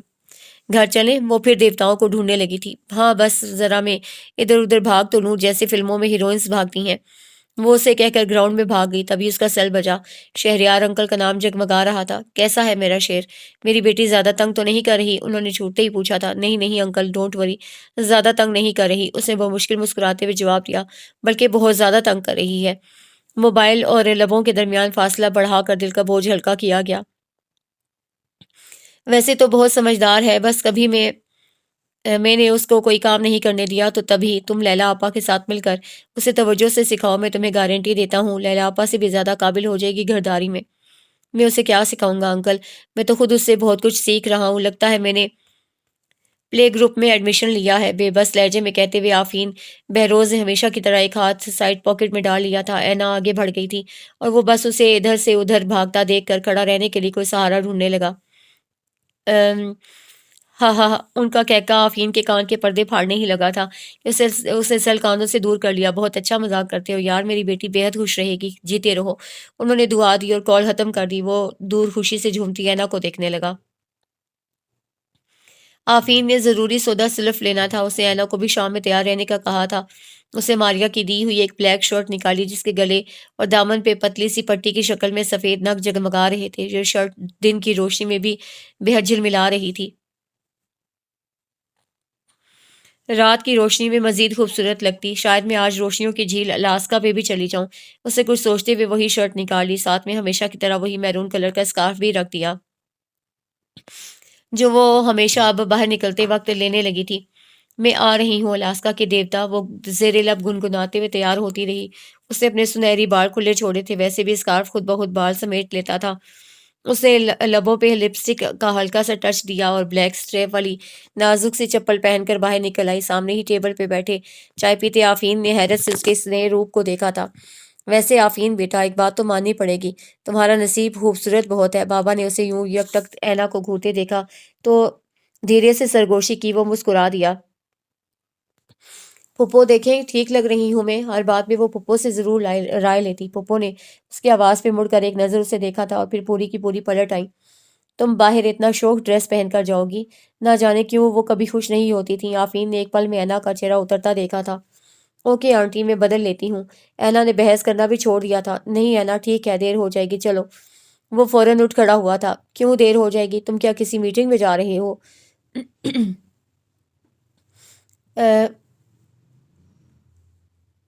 جاؤ اینا، کپڑے بدلو، انہوں نے صاف منع کر دیا۔ جی امی، میٹنگ ہی ہے، تبھی تو اتنی جلدی کر رہا ہوں۔ آپ جانتی ہیں میرے لیے وقت کتنا قیمتی ہے۔ جواب دے کر وہ مزید سننے کے لیے رکا نہیں تھا، تیزی سے باہر نکل گیا۔ اچھا جاؤ۔ ناچار ان کو بھی اجازت دینی پڑی۔ وہ مرے مرے قدموں سے باہر نکل آئی۔ سارا جوش جھاگ کی طرح بیٹھ چکا تھا۔ آفی اس کے لیے فرنٹ ڈور کھولے کھڑا تھا۔ اینا کی اداسی اس سے بھی صاف محسوس کی۔ اینا کے بیٹھتے ہی وہ بھی آ کر ڈرائیونگ سیٹ پر بیٹھ گیا۔ برف دیکھنے چلو گی؟ اس موڈ میں وہ اسے بالکل بھی اچھی نہیں لگ رہی تھی۔ نہیں، بس شاپنگ کر کے جلدی واپس لوٹیں گے۔ وہ واقعی اداس تھی۔ سوچ لو، امریکہ کی برف دیکھنے کا چانس پھر ملے نہ ملے۔ اسے گاڑی سٹارٹ کی۔ اس موسم میں برف کہاں؟ وہ منہ بنا گئی۔ جناب، اپریل کے اوائل تک یہاں برف پڑتی رہتی ہے، جو پھر کتنے ہی عرصے تک سیاحوں کو لطف اندوز کرتی ہے۔ اس بار تو اس برف باری کا سلسلہ اپریل کے آخر تک رہا ہے۔ آفین نے موڑ موڑتے ہوئے لمبی سیدھی سڑک پہ گاڑی ڈالتے ہوئے کہا۔ ریلی؟ تب تو میں ضرور جاؤں گی۔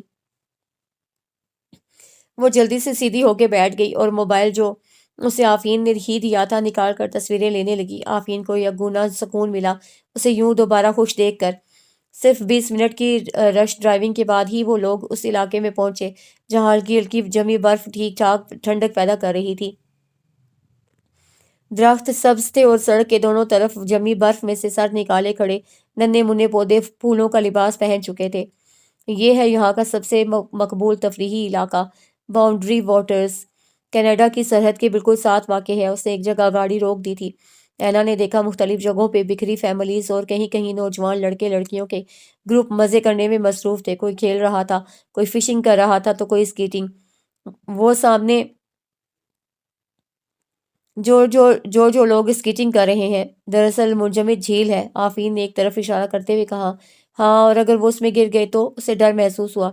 نہیں یار، کبھی ایسا ہوتا تو نہیں، پھر بھی یہاں سارا انتظام ہوتا ہے، ویلفیئر میں یہ لوگ بہت آگے ہیں۔ وہ مسکرایا، تبھی ان کے بے حد قریب کتے بھونکے تھے۔ اینا ڈر کر فوراً آفرین کے پیچھے چھپ گئی۔ رائٹ، وہ تین چار بڑے بڑے لمبے بالوں والے کتے تھے۔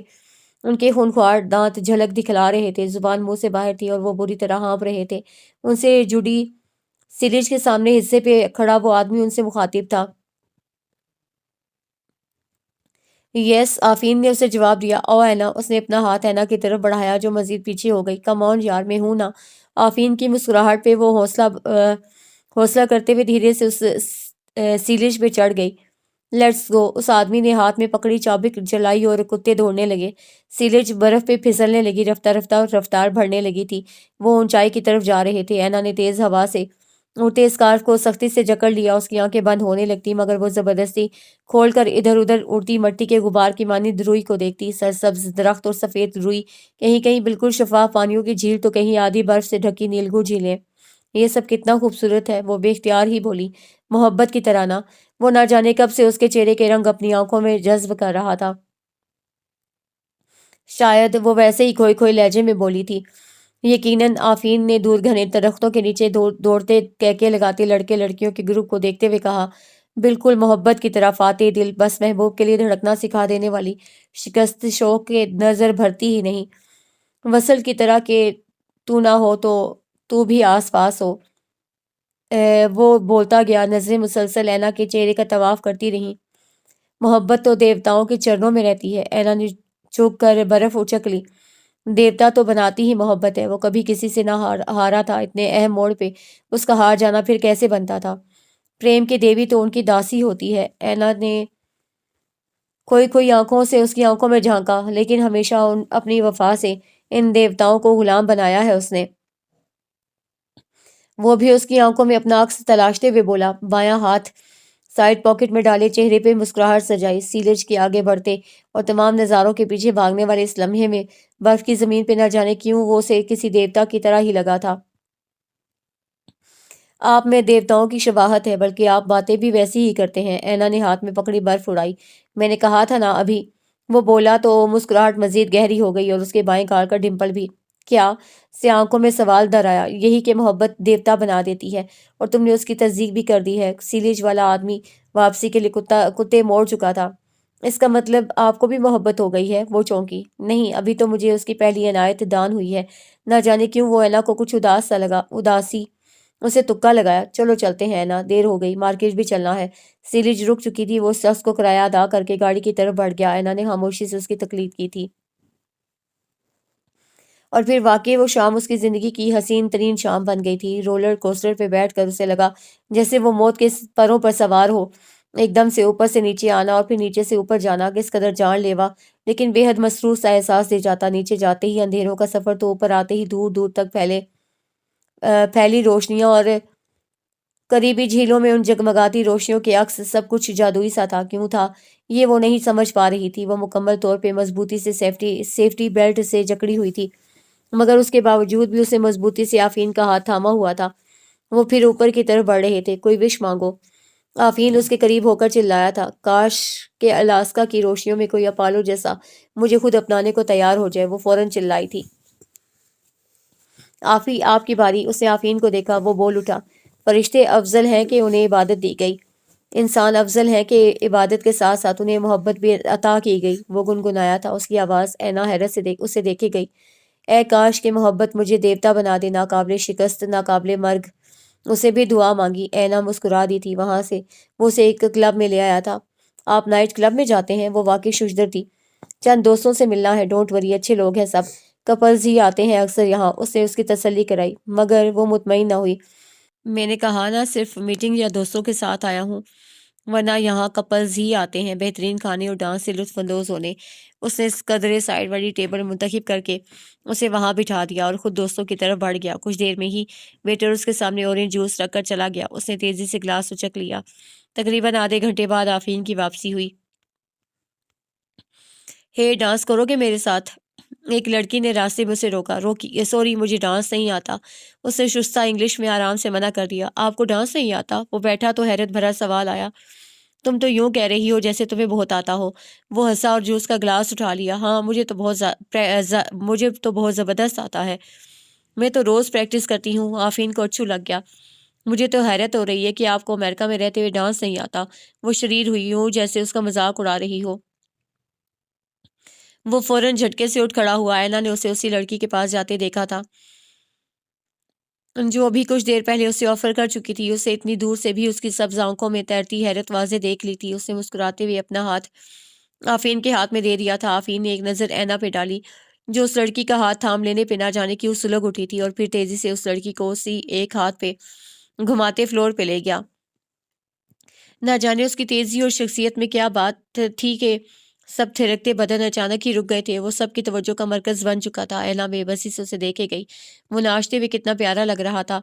اینا اسے یک ٹک دیکھے گئی۔ اسے صاف محسوس کیا کہ اس قدر نفاست سے اور احتیاط سے ڈانس کرنے کے باوجود اس کی تمام تر توجہ اینا کی طرف ہی تھی۔ اس کی آنکھوں میں غصہ تھا یا خفگی، وہ سمجھ نہیں پا رہی تھی کہ کیوں۔ اب بائیں ہاتھ سے اس کا ہاتھ دامے وہ اسے ادھر ادھر گھما رہا تھا، اور پھر اچانک ہی آفین نے اسے زور سے جھٹکا دے کر چھوڑ دیا تھا۔ وہ جھولتی جھولتی کافی دور جا کر رکی تھی۔ ہال ایک مرتبہ پھر ستائشی جملوں اور تالیوں سے گونج اٹھا تھا۔ لڑکی اب خوش ہو کر دوبارہ اس کے قریب ہونے کی کوشش کر رہی تھی۔ وہ شاید سب لوگوں کو یہ امپریشن دینا چاہ رہی تھی کہ آفین اسی کے ساتھ ہے۔ اینا سلگ کے رہ گئی۔ آفین کا اجتناب اگرچہ واضح تھا۔ You are amazing boy. وہ برطانوی اولڈ کپل تھا جو اب اس کی طرف آتے آفین کا راستہ روکے کھڑا تھا۔ Just like the Minnesota prince, بالکل منیسوٹا کے شہزادے ہو تم۔ اس جوڑے نے اسے بے حد سراہا تھا، اور اینا بس ایک لفظ میں کھو گئی تھی، منیسوٹا کا شہزادہ۔ وہ ان کا شکریہ ادا کرتا اینا کے قریب آیا۔ وہ فوراً اٹھ کھڑی ہوئی۔ گھر چلیں، اسے جیسے حکم دیا۔ کیوں اتنی جلدی؟ وہ خوش تھا کہ اسے چڑھانے میں کامیاب رہا تھا۔ میری مرضی۔ وہ تیزی سے بیرونی دروازے کی طرف بڑھ گئی۔ وہ بھاگ کر اس کے ہم قدم ہوا تھا۔ ارے اتنا غصہ کیوں؟ اسے جان بوجھ کر حیران ہونے کی ایکٹنگ کی۔ غصہ کیوں؟ ابھی آپ مجھ سے پوچھ رہے ہیں؟ وہ باہر کی روشنیوں بھرے لان میں پہنچ چکے تھے۔ ہاں، کیونکہ اچھا بھلا موڈ تھا تمہارا جب میں تمہیں چھوڑ کر ڈانس کرنے گیا۔ وہ رخ پھیر کر شرارتی مسکراہٹ چھپا گیا۔ ڈانس کرنے گئے ہوں؟ کیوں؟ وہ بھی اس چڑیل کے ساتھ؟ وہ واقعی سخت خفا تھی۔ حیرت ہے، تم بھی تو کرتی ہو نا ڈانس، تمہیں بھی آتا ہے تو میں کیوں نہ کروں؟ وہ اب اپنا غصہ ظاہر کرنے لگا تھا۔ کیا مطلب ہے آپ کا؟ وہ پوری کی پوری ایک ایڑی پہ گھومی تھی۔ میرا کیا مطلب؟ تم نے خود ہی کہا تھا کہ تمہیں تو آتا ہے یہ ڈانس۔ وہ اسی کے لہجے میں بولا۔ جی نہیں، مجھے واقعی آتا ہے، مگر میں نے ہمیشہ اکیلے میں پریکٹس کی ہے، موویز دیکھ دیکھ کے۔ آپ نے ایسا سوچ بھی کیسے لیا؟ اس کی پلکیں بھیگنے لگیں۔ وہ تیزی سے بھاگ کر اس کی طرف بڑھ گئی جہاں گاڑی پارک تھی۔ وہ کچھ حیران سا سائڈ پاکٹ میں ہاتھ ڈال کر سامان لینے چل دیا۔ اینا ادھر آؤ۔ کھانا بنا کر وہ بمشکل ذرا سستانے لیٹی تھی کہ پھپھو کی تیز آواز پہ فوراً کچن میں پہنچی۔ جی پھپھو، اسے آتے ہی پوچھا۔ کتنی مرتبہ سمجھایا تمہیں لڑکی کے کھانا بناتے وقت اتنا گند نہ کیا کرو، اور اگر کر بھی لیا کرو تو فوراً صاف کر دیا کرو۔ وہ پھر غصے میں تھی۔ کیا ہر وقت ہاتھ دھو کر بچی کے پیچھے پڑی رہتی ہو؟ انکل بہروز بر وقت آئے تھے۔ بچی؟ یہ بچی ہے ابھی؟ اور اینا کو اپنا آپ واقعی آنٹی لگنے لگا تھا۔ اس کی عمر میں اب میرا آفین 10 سال کا تھا۔ اسے چکر آیا۔ وہ دور اور تھا پھپھو۔ آج کل تو پہلے پڑھائی پھر اچھی جاب۔ اس نے باپ کا سکھایا پہاڑا دہرانا شروع ہی کیا تھا کہ انہوں نے ہاتھ اٹھا کر مزید بولنے سے منع کر دیا۔ تربیت بھی کوئی چیز ہوتی ہے بیٹا، مجھے دیکھو کس طرح اپنے بچوں کی تربیت کی ہے، لیکن ایک تمہارا باپ اور تمہاری وہ مرحومہ نکھٹو ماں، ارے ایک بیٹی کیا پیدا کر لی، جیسے مصر کی شہزادی کو جنم دے دیا۔ میں تو بچی تھی تبھی اپنی ذمہ داریوں کو سمجھ گئی تھی۔ اپنی میں کے دوران وہ دیکھ بھی نہ پائی۔ ان کی بھتیجی کی پلکوں کے بند توڑتے آنسو اس کے گالوں پہ بہنے لگے تھے۔ کتنی بار کہا ہے لیلا،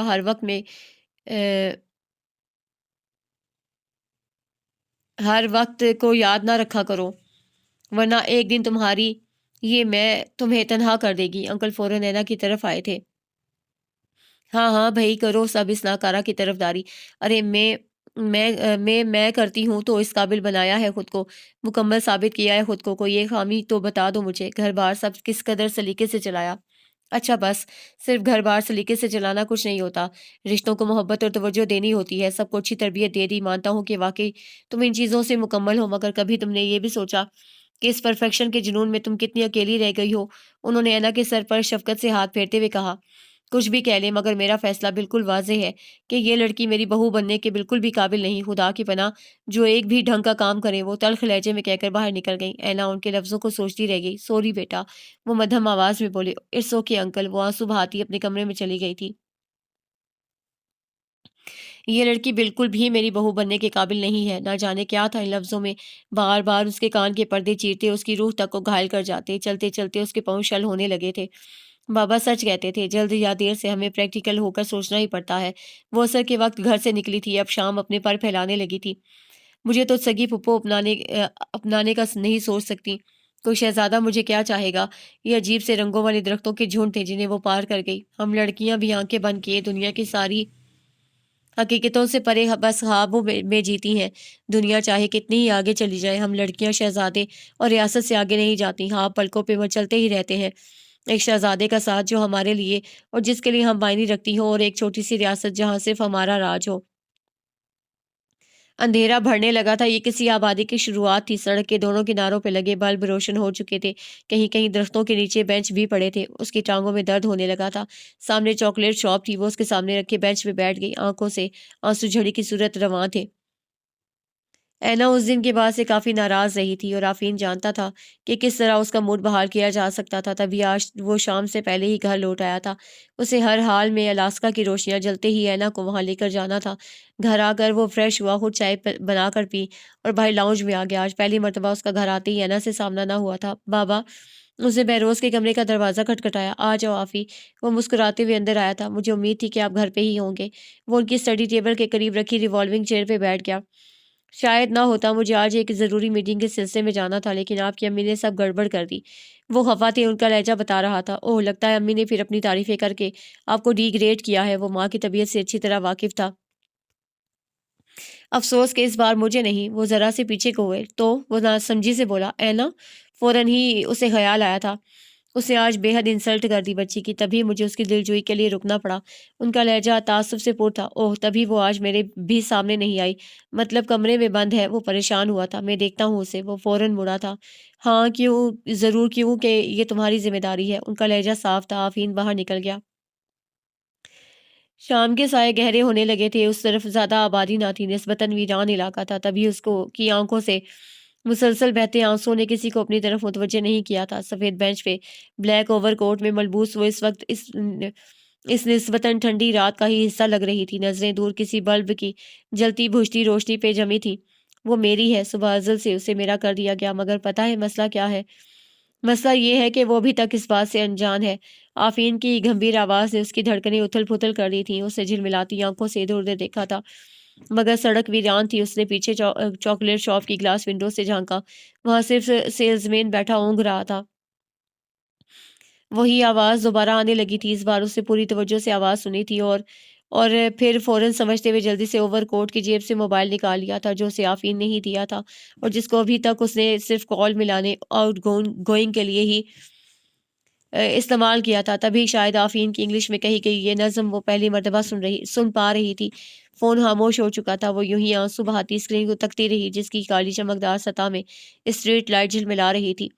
وہ میری ہے۔ فون دوبارہ جی اٹھا۔ اس بار اس نے قطعی دیر نہ کی تھی۔ عائشہ آپی کی طرف سے آنے والی ویڈیو کال اس نے فوراً اوکے کر دی تھی۔ کیسی ہو اینا؟ اس کا چہرہ نظر آتے ہی عائشہ آپی چہکی تھی اور وہ مزید منہ بسور کر رونے لگی تھی۔ اینا کیا ہوا؟ عائشہ پریشان ہو گئی اور تبھی اسے عائشہ کے پیچھے دو اور پریشان چہروں کو ابھرتے دیکھا تھا، بابا اور دادی، اور وہ مزید رونے لگ گئی۔ شہریار خان نے فوراً عائشہ سے سر جھپٹ لیا تھا۔ اینا کیا ہوا؟ وہ بے طرح پریشان تھے۔ Are you okay? اسے اس طرح روتے دیکھ کر ایک گارڈ نما آدمی بھی اس کی طرف آیا تھا۔ آواز اس قدر اونچی تھی کہ بابا بھی صاف سن سکتے تھے۔ یہ کون ہے؟ نامانوس اجنبی آواز ان کو مزید ہراساں کر گئی۔ یہ ٹائم باہر گھومنے کا نہیں، اس وقت جنگلی درندے بھی ادھر کا رخ کر لیتے ہیں، آپ پلیز گھر جائیں۔ وہ انگلش میں بتا رہا تھا۔ اینا تم اس وقت باہر ہو؟ وہ بھی اکیلی؟ ان کا دل جیسے بند ہونے لگا تھا۔ ڈونٹ وری، میں ابھی گھر جاتی ہوں کچھ دیر میں۔ اس نے پہلے اس آدمی کو جواب دیا۔ وہ سر ہلا کر دور چلا گیا۔ بابا، اس کی پلکیں پھر بھیگنے لگیں۔ اینا کیا ہوا ہے؟ پلیز مجھے بتاؤ۔ انہوں نے بری طرح اپنا سینہ مسلا تھا۔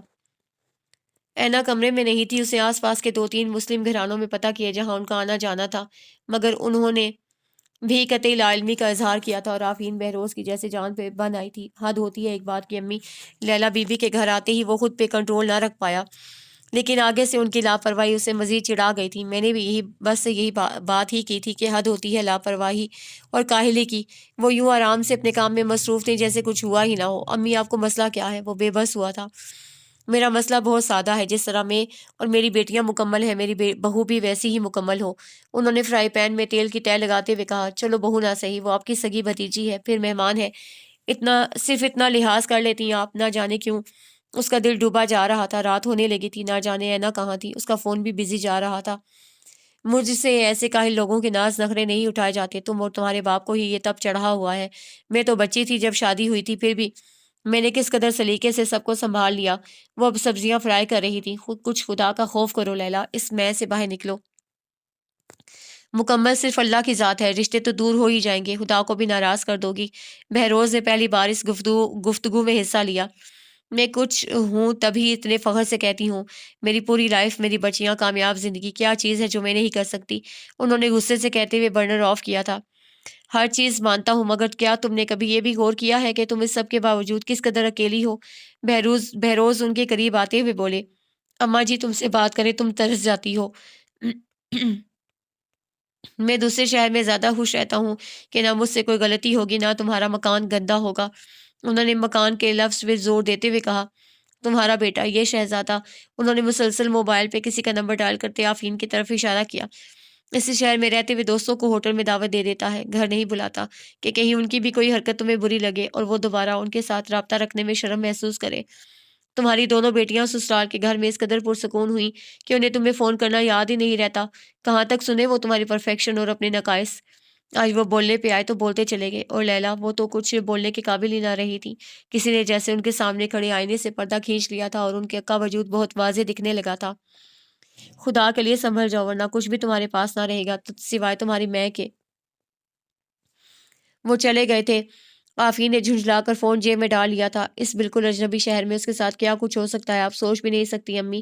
وہ پریشان سا ماں کے قریب ہوا۔ بہو صرف گھر کے کام کرے، اپنی جان ہلکان کرے تب مکمل عورت نہیں بنتی امی، بلکہ اس کی توجہ اور سب گھر والوں کی دلجوئی ایک عورت کو مکمل کرتی ہے امی۔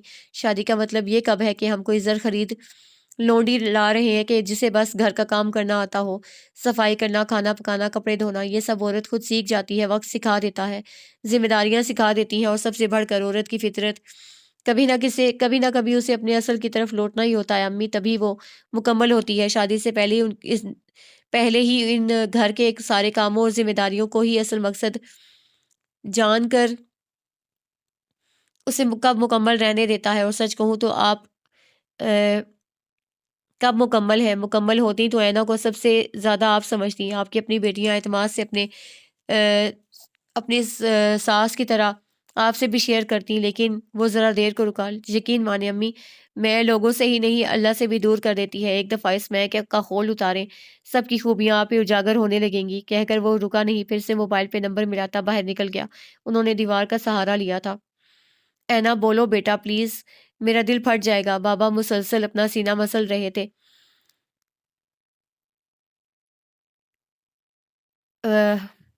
ہم نے بولا تھا نہ بھیجو اس کو وہاں، مگر نہیں، اب سکھاؤ سارے کام۔ دادی رونے لگی تھی۔ اینا کی آنکھیں مزید بھیگنے لگی۔ بابا، پھپھو نے بولا، میں ناکارہ ہوں، میری امی کی طرح بابا۔ وہ بولنے لگی تھی۔ بابا، دادی، ہما سب کی نظریں اس پر جمی تھی۔ بابا، میں نے آپ کا سر جھکا دیا، میں نے بہت کوشش کی، فیس بک، ٹویٹر، سب سرگرمیاں چھوڑ کر بھی میں پھپھو جیسی نہ بن سکی، مگر بابا، میں واقعی ان کے جیسی نہیں بننا چاہتی۔ وہ سوائے خود کے اور کسی کو برداشت نہیں کر سکتی بابا۔ وہ رو رہی تھی۔ ہم نے کہا تھا نا لیلا ایسی ہی ہے، تم کو بڑا شوق تھا نا شہری، اب ناچو۔ دادی کے ساتھ بیٹھے شہریار شان کے کندھے پر غصے سے زور کی چٹکی کاٹی، وہ سی کر کے رہ گئے۔ انہوں نے کہا، بابا، میں ان کی بہو بننے کے قابل نہیں ہوں، تو اس کا مطلب یہی ہوا نا بابا کہ آپ کا خواب کبھی تعبیر نہ پا سکے گا، آپ کی شہزادی کی زندگی میں کوئی شہزادہ نہیں آنے والا ہے۔ وہ بے حد دکھی تھی۔ میں نے آپ کو پھر ہرٹ کر دیا بابا، میں آپ سب کو فیس نہیں کر سکتی، میں چاہتی ہوں میں کھو جاؤں ان دھند والے بڑے میدانوں یا برف اور پانیوں سے ڈھکے پہاڑوں میں، تاکہ آپ کو پھر میری وجہ سے اور کوئی شرمندگی نہ اٹھانا پڑے۔ اینا، تم ایسا کچھ نہیں کرو گی، ابھی کے ابھی آفرین کے پاس جاؤ گی۔ بابا نے لہجہ سخت کیا۔ میں ان راستوں سے انجان ہوں بابا، میں کھونے لگی ہوں کیونکہ واقعی میں کھونا چاہتی ہوں، اس نے سختی سے اپنے گالوں کو رگڑ کر آنسو صاف کیے۔ دھند پھیلنے لگی تھی، تبھی شاید سگنل کمزور پڑے تھے۔ کال ختم ہو گئی تھی۔ اس نے موبائل جیب میں ڈال لیا اور بینچ کی پشت سے سر ٹکا گئی۔ نظر دور اسٹریٹ لائٹ کے نیچے اونگتے گارڈ پہ پڑی تو نہ جانے کیوں خوف سے کانپتے دل کو قرار سا آیا۔ تبھی اس کا سیل دوبارہ بجنے لگا۔ آفرین کی وہی دھیمی اور گھمبیر آواز، وہ میری ہے۔ اسے نہ جانے کیوں فوراً ہی کال پک کی تھی۔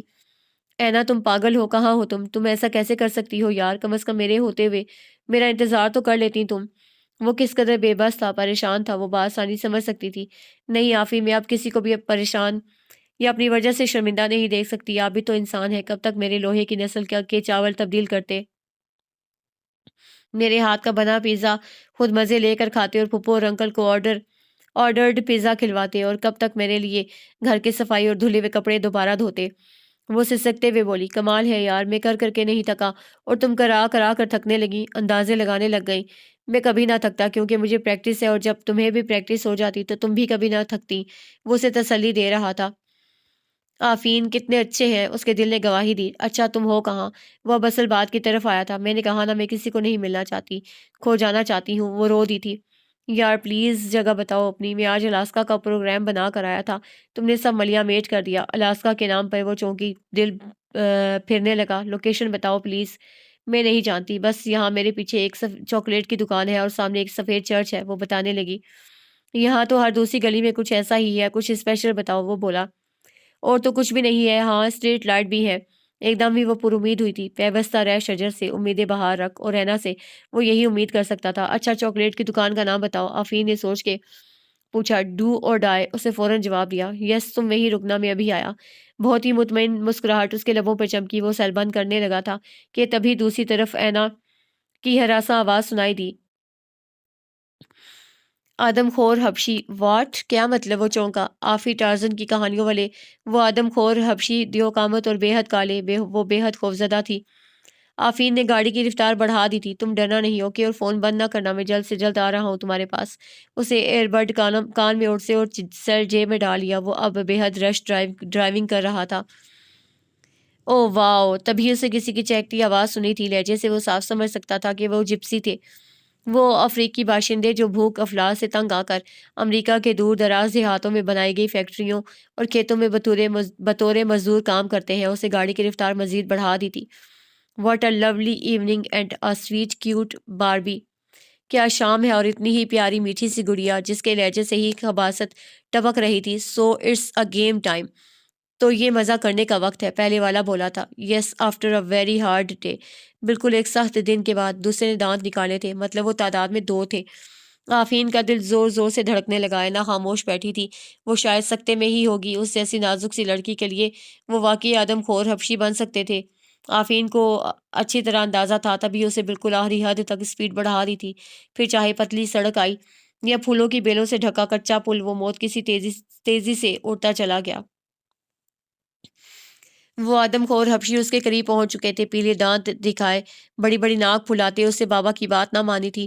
اگر پہلے ہی وہ کسی کی مدد لے کر گھر چلی گئی ہوتی تو اس وقت اس طرح کے درندوں سے اس کا واسطہ نہ پڑتا۔ اسے دل ہی دل میں آیت کریمہ کا ورد شروع کیا۔ وہ دونوں کسی اجنبی زبان میں بات کر رہے تھے۔ ایک بالکل اس کے قریب یوں ہاتھ پھیلائے بیٹھ گیا جس سے وہ اسی کے ساتھ تھے۔ تبھی اسے وہاں سے ایک پولیس کی گاڑی گزرتی دیکھی جس کی رفتار بے حد دھیمی تھی۔ وہ گارڈ جو ابھی تک اونگ رہا تھا بیدار ہو کر آگے کی طرف بڑھ گیا تھا۔ اسے لگا یہی موقع تھا، غیب سے مدد آئی تھی، اور اس نے پوری قوت سے چلانا چاہا، do not look at them, ان کی طرف مت دیکھو۔ ایک حبشی کی آواز پہ وہ چونکی۔ وہ شاید دوسرے ساتھی کو ہدایت دے رہا تھا جو ذرا سا ہراساں ہو کر رک جانے والی پولیس کی گاڑی کو دیکھ رہا تھا اور دھیرے سے اینا کو کندھے سے لگایا تھا۔ اسی حبشی نے دانت نکال کر کھڑکی سے باہر جھانکتے اس پولیس والے کو جیسے مطمئن کرنا چاہا تھا۔ گاڑی سٹارٹ ہوئی تھی اور اس سے پہلے کہ وہ پولیس والا سر اندر کرتا، اینا نے پوری ہمت جمع کر کے آفین کو پکارا تھا۔ نہ جانے کیوں یہی لفظ اس کے لبوں سے نکل پایا تھا۔ اندر جاتے سر نے اس کی اس قدر تیز پکار پہ حیرت سے سر پورا باہر نکال کر دیکھا تھا۔ ساتھ بیٹھے حبشی نے فوراً اس کا منہ بند کرنا چاہا، مگر وہ چلا اٹھی تھی، ہیلپ پلیز ہیلپ۔ کالے بھدے کھردرے ہاتھوں نے اس کے نازک لب بری طرح جکڑے تھے، مگر اس وقت تک دیر ہو چکی تھی۔ پولیس وین واپس پلٹی تھی اور پیچھے بیٹھے دونوں سپاہی باہر جمپ لگا چکے تھے۔ دونوں سیاہ فام تیزی سے اینا کو وہیں چھوڑ کر فٹ پاتھ پہ بھاگنے لگے، مگر اتنی دیر میں اسٹریٹ گارڈ ان تک پہنچ چکا تھا۔ پیچھے دوڑتے چاروں پولیس مین بھی قریب آ چکے تھے۔ مجبوراً ہاتھ اوپر کرتے ہوئے ان دونوں کو رک جانا پڑا۔ آج اوکے، آپ ٹھیک تو ہیں؟ ایک ادھیڑ عمر آفیسر رینا کے قریب آیا۔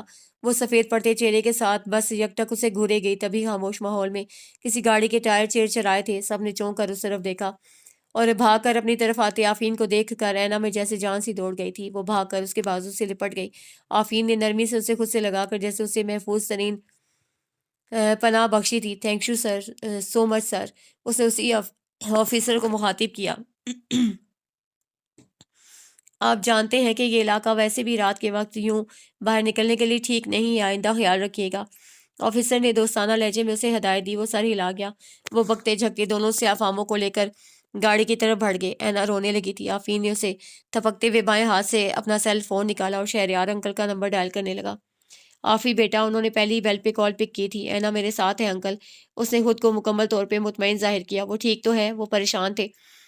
جی، ہم ابھی الاسکا کی سیر کرنے جا رہے ہیں۔ خوشی کے مارے پاگل ہو رہی ہے۔ اسے خود سے لگی اینا کو دیکھتے ہوئے جان بوجھ کر الاسکا کا نام لیا تھا۔ اس کی توقع کے مطابق اینا فوراً چونکی تھی اور آفین کو یوں خود کو دیکھتا پا کر دھیرے سے اسے الگ ہوئی تھی۔ وہ اس کے اس گریز پہ مسکرا دیا تھا۔ اللہ کا شکر ہے، چلو تم لوگ انجوائے کرو، انہوں نے مسکراتے ہوئے کہا۔ تو آفین نے خدا حافظ کہہ کر فون بند کر دیا اور بابا کا نمبر ڈائل کر کے انہیں بھی خیریت کی اطلاع دے کر فون واپس جیب میں ڈال لیا۔ فون کی مسلسل بجتی گھنٹی نے برتن صاف کرتی لیلا بہروز کو اچھا خاصا تپا دیا تھا۔ لیلا آپا، دوسری طرف شہریار کی آواز سن کر ان کا بگڑا موڈ مزید آف ہوا تھا۔ اوہ، تو پاکستان تک چگلیاں پہنچ گئیں، وہ طنزیہ لہجے میں بولیں۔ اور شہریار خان کچھ لمحوں تک تو وہ کچھ بول ہی نہ پائے۔ اینا رات کے اس وقت وہاں انجان دیس میں گھر سے باہر ہے، وہ بھی اکیلی، اور آپ یوں مطمئن بیٹھی ہیں۔ ان کے بیزار سرد سے لہجے نے واقعی انہیں بے حد ہرٹ کیا تھا۔ تمہاری اطلاع کے لیے عرض ہے کہ اینا اب کوئی چھوٹی بچی نہیں ہے جسے یہ پتہ نہیں کہ اس وقت اس طرح اس انجان دیس میں اسے اکیلے جانا چاہیے کہ نہیں۔ بات صرف یہی ہے کہ اسے ذمہ داریوں کا احساس ہے، نہ ہوگا وہ ایسے ہی سب کے لیے وبال جان بنتی رہے گی۔ وہ بولے جا رہی تھی اور شہریار خان کو یقین ہی نہیں آ رہا تھا کہ ان کی بہن اینا کی سگی پھپھو اس قدر لاپرواہ بھی ہو سکتی ہے۔ اس کے معاملے میں وہ اپنے فیصلے پہ صحیح معنوں میں پچھتائے تھے۔ بہت افسوس کی بات ہے لیلا، لیکن آپ کی باتوں نے آج مجھ پہ ایک چیز تو واضح کر دی۔ ایک ماں کی بیٹی کسی اور ماں کی بیٹی کبھی نہیں بن سکتی، اور خاص کر اس ماں کی تو کبھی نہیں جو اس کی ساس ہو۔ وہ تلخ لہجے میں بولے۔ لیلا لب کو چلنے لگی۔ بیٹیاں صرف اپنے باپ کی ہی شہزادی ہوتی ہیں، آگے جا کر تو بس ایک کنیز بن جاتی ہیں، گھر کے کام کاج کے لیے لائی جانے والی سجی سوری کنیز۔ ان کے لہجے میں غصہ تھا۔ تم اب مجھ سے بدتمیزی کرو گے اس بالشت بھر کی لڑکی کے لیے؟ انہوں نے غصے سے شہریار خان کو ٹوکا تھا۔ آپ کے لیے وہ بالشت بھر کی لڑکی صحیح، مگر میرے لیے میری بیٹی میری شہزادی ہے۔ آج میری سمجھ میں آیا کہ میشا اور عیشا اینا کے آپ کے ہاں آنے پہ کیوں پریشان تھیں، اماں کیوں ہول کھا رہی تھیں۔ ارے آپ کی اس کاملیت کے چکر نے آپ کو اندر تک خالی کر دیا ہے آپا۔ سگی ماں آپ سے فاصلے پہ رہ کر زیادہ پرسکون رہتی ہیں، اور آپ بات کرتی ہیں اینا کی۔ اسے تو صرف گھر کے کام نہیں کرنا آتے، لیکن دل جیتنا تو میری اینا کا ہنر ہے۔ اسے دلوں کو جوڑنا آتا ہے۔ کاش میں نے اسے آپ کے گھر بھیجنے کی غلطی نہ کی ہوتی۔ میں نے اینا کو بس اس لیے آپ کے پاس بھیجا تھا تاکہ وہ آپ جیسی بن سکے، مگر پتہ ہے ابھی اس نے مجھے کیا کہا؟ ان کی آواز میں تعصب تھا۔ اس نے کہا مجھے پھپھو جیسا نہیں بننا پاپا، ان کو اپنے سوا کوئی اور دکھائی ہی نہیں دیتا۔ وہ بولتے گئے، مجھ میں اتنی ہمت نہیں تھی کہ اپنی اکلوتی اولاد کو ہر رشتے سے نالاں محض میں کی پوجا کرنے والی بہن کے گھر بیاہ دوں۔ وہ تو گویا سب رشتے ختم کرنے لگے تھے۔ لیلا بے دم سی ہو کر صوفے پہ گر سے گئیں۔ میں نے آفین سے کہہ دیا ہے اینا کو اب سیدھا پاکستان روانہ کر دے۔ کال ختم ہو گئی۔ ٹوں ٹوں کی آواز جیسے ان کے کان کے پردے پھاڑنے لگی۔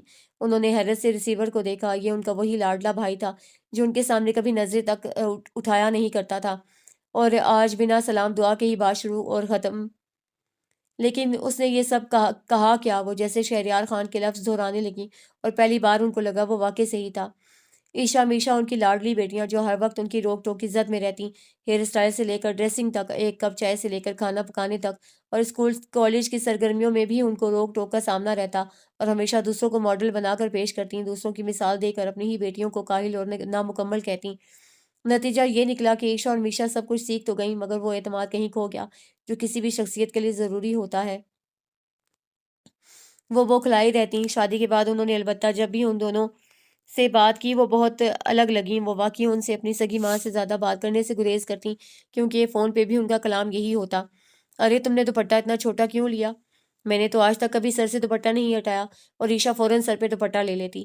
یوں ہی چھوٹی چھوٹی باتوں پہ وہ ان دونوں کو ٹوکتی رہتی، تبھی شاید انہیں پتہ بھی نہ چلا اور وہ دونوں ان سے دور ہوتی چلی گئیں۔ کتنے کتنے دن تک وہ ان کی کال کا انتظار کرتی اور وہ مجبوراً خود ہی کر لیتی، مگر وہ مختصر سی بات کر کے اپنی ذمہ داریوں کا کہہ کر کال ختم کر دیتی۔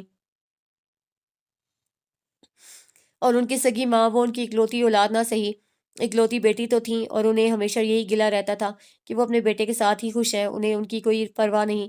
یہ تو کبھی سوچ بھی نہ پائی تھی کہ اماں ان کی خود پرستی سے عاجز آ کر ان سے دور چلی گئیں۔ وہ کتنے دل سے ان کو کال کرتیں، بہروز کی غلطیاں اور اپنے سدھار کا بتاتیں، کتنے فخر سے، اور اماں ہمیشہ اسے ٹوک دیا کرتیں۔ لیلا، مرد کی غلطی کو نظر انداز کر دینا چاہیے، مرد اور عورت تو ایک دوسرے کا پردہ ہوتے ہیں، اب کیا یوں سب کو بہروز کی غلطیاں بتا کر اسے شرمندہ کرو گی؟ اماں مائیں تو بیٹیوں کی باتوں پہ خوش ہوتی ہیں، خاص کر ان باتوں پہ جو ان کے شوہر اور سسرال کے خلاف ہو۔ وہ مسکرا کر بولی تھی، پھر تم شکر کرو کہ ایسا ماں نہیں ہے۔ انہوں نے صاف جواب دیا تھا، اور بد دل ہو کر انہوں نے فون بند کر دیا تھا۔ اف میرے خدا، انہوں نے دونوں ہاتھوں سے سر جکڑ لیا۔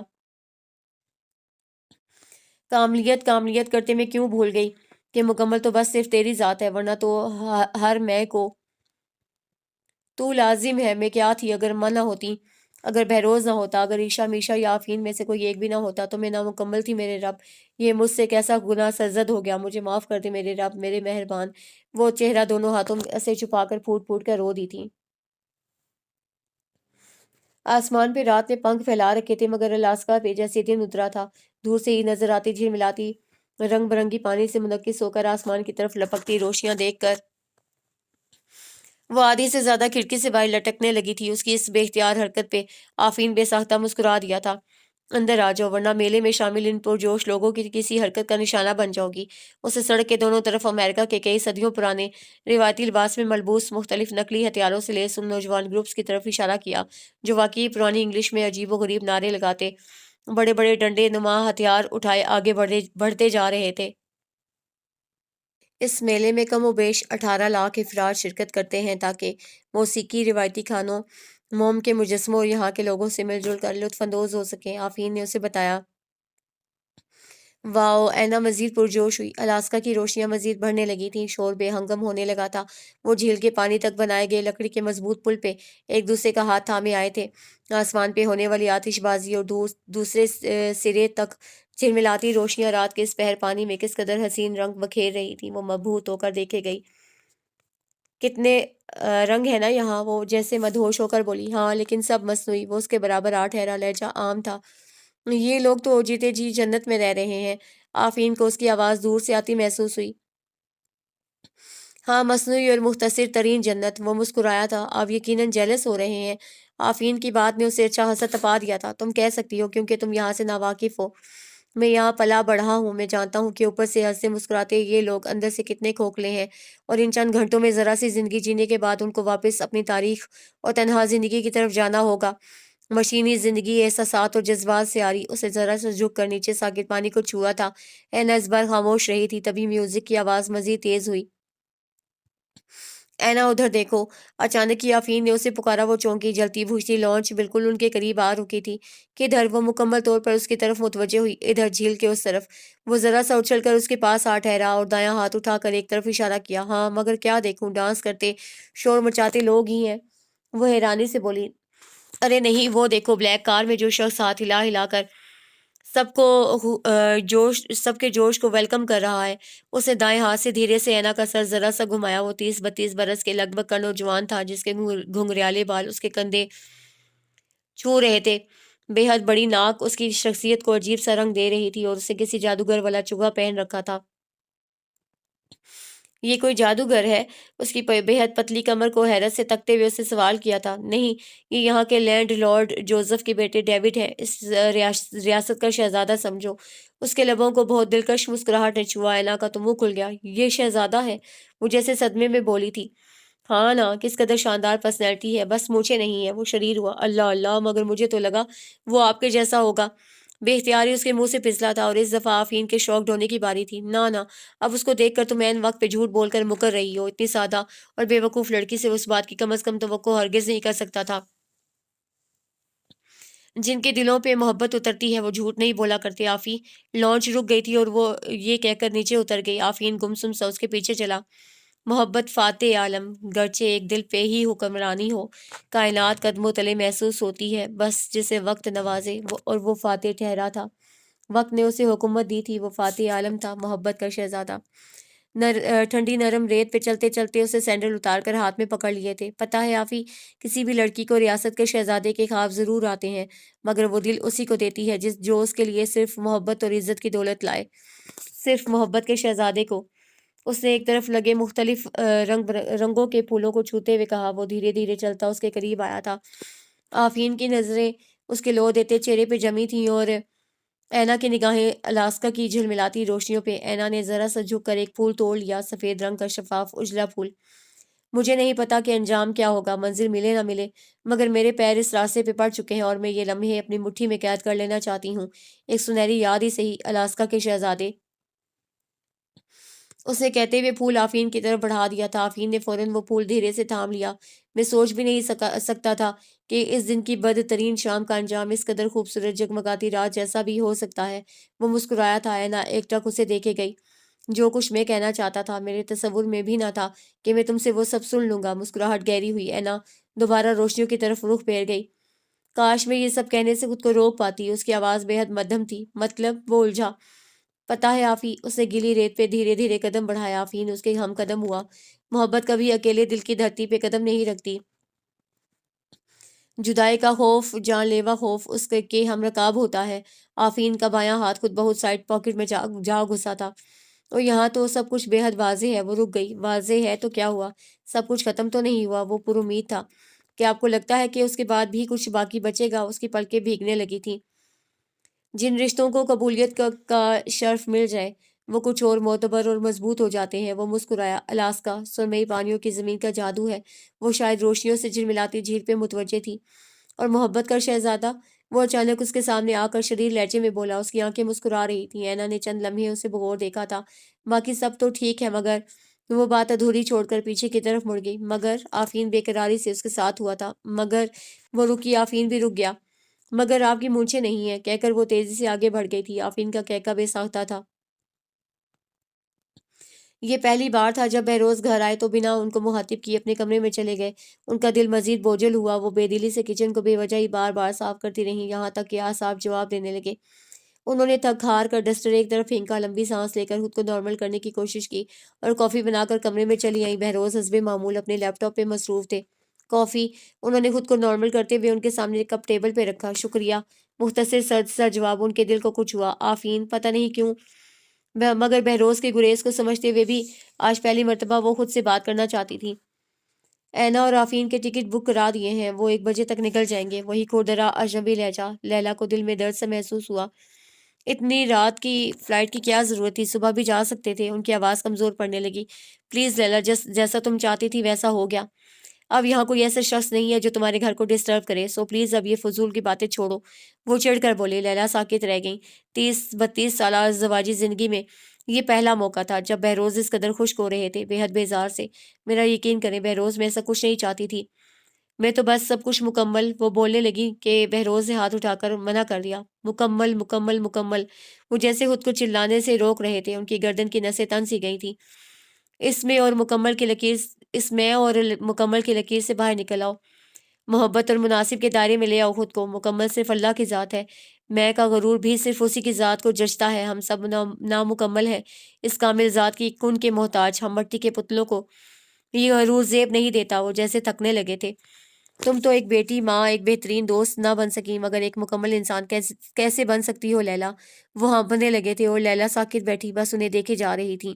ہم نے کتنا منع کیا تھا، مگر تم کو ہی بخار چڑھا تھا بہن کے پیار کا۔ کتنا کمزور ہو گیا میرا بچی۔ گھر آتے ہی دادی، بابا، بوا بیگم سب اس کے والد صدقے جا رہے تھے، حتیٰ کہ آفین کو بھی وہ پروٹوکول نہ مل سکا جس کی وہ اتنے عرصے بعد آنے پر توقع کر رہا تھا۔ مجھے کیا پتا تھا لیلا آپا ایسے بہیو کریں گی۔ شہریار کو پھر ٹینشن ہونے لگی۔ انہوں نے فوراً سگار سلگا لیا۔ انکل آپ پلیز ٹینشن نہ لیں، آپ جانتے ہیں ان کی طبیعت کو۔ وہ ان کا ہاتھ سہلاتے ہوئے بولا۔ یہی تو افسوس کا بات ہے کہ شہری نہیں جانتی، جانتا ہے اس کو، پکا کھڑوس روح ہے اس میں۔ اس نے ٹیک نہیں ہونا، اسے بس لیلا نظر آتا ہے، مطلب اپنا آپ۔ دادی اینا کے سنہری بال پہ ہاتھ پھیرتے ہوئے بولی۔ ہم نے تو منع بھی کیا تھا مگر اینا اتنی ایکسائٹیڈ تھی کہ عشا ناشتہ لگاتے ہوئے بولی۔ وہ دونوں بہنیں فوراً وہاں پہنچی تھیں جیسے ہی اینا اور آفین کے آنے کا سنا۔ خیر پھپھو اب اتنی بھی بری نہیں ہے، بس مشکل بہت ہے، اینا اداس لہجے میں بولی۔ وہاں بیٹھے سبھی نفوس سے محسوس کیا تھا وہ پہلے جیسی اینا بالکل نہیں لگ رہی تھی۔ میں ذرا چینج کر لوں، وہ اٹھ کھڑی ہوئی ہے۔ عشا اور میشا بھی اس کے پیچھے چل دیں۔ اینا کو نکاح کا پتہ چل گیا؟ ان کی نظروں سے اوجھل ہوتے ہی شہریار نے آفین سے پوچھا۔ وہ نفی میں سر ہلا گیا۔ میں اسے کسی بے حد مناسب موقع پہ خود بتانا چاہتا تھا مگر ماما، وہ سر جھکا گیا۔ آفی زوئے بیٹا، تم بھی ام کو اتنا ہی عزیز ہے جتنا اینا، مگر ام کو افسوس ہے کہ اب تم دونوں کے حق میں یہی ہے کہ وہ انجان ہی رہے۔ بطول اماں کی بات پہ وہ بری طرح چونکا۔ کیا مطلب بطول اماں؟ وہ سوالیہ نظروں سے انہیں دیکھے گیا۔ مطلب صاف ہے زوئے، ہمارے خاندان میں رشتہ بڑے بڑے بناتے ہیں اور لیلا کو تم بھی جانتے ہو۔ اس نے صاف کہا کہ اینا جیسی لڑکی اس کا بہو نہیں بن سکتی، سو اس کے بعد باقی کیا رہتا ہے؟ بولو۔ بطول اماں نے دامن سے اینک صاف کرتے ہوئے دو ٹوک لہجے میں کہا۔ لیکن بطول اماں، بس زوئے بات ختم ہو جائے تو ہی اچھا ہے۔ پھر تم کو یہ بھی پتا ہے کہ بچپن کا نکاح کا کوئی حیثیت نہیں تھا، وہ تو بس تمہارے دادا کا خواہش تھا، تو ہم سب نے مان لیا۔ باقاعدہ نکاح تو ہوا تھا مگر اب آفین بیٹا، بطول اماں کی بات سچ ہے، لیلا آپا تمہاری وجہ سے قبول کر بھی لیں تب بھی اینا جیسی لاؤبالی طبیعت کی لڑکی کے لیے بہت مشکل ہے کہ وہ مکمل طور پہ اسے اپنے دل میں جگہ دے سکیں، سو بہتر یہی ہے کہ خاموشی سے اس رشتے کو ختم کر دیا جائے۔ اٹل لہجے میں کہتے ہوئے انہوں نے دھواں چھوڑا تھا اور آفین کے پاس جیسے الفاظ ختم ہو گئے تھے۔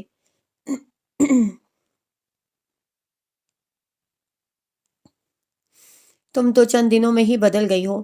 وہ نہا کر باہر آئی تو بیڈ پہ لیٹی عشا فوراً بولی۔ اچھا وہ کیسے؟ وہ دھیرے سے مسکرائی اور گیلے بالوں میں برش کرنے لگی۔ تم بہت چپ چپ سی ہو گئی ہو، عشا نے بغور دیکھا۔ اداس سی بھی، بلکہ یہ اداسی تمہاری آنکھوں میں واضح دکھائی دے رہی ہے۔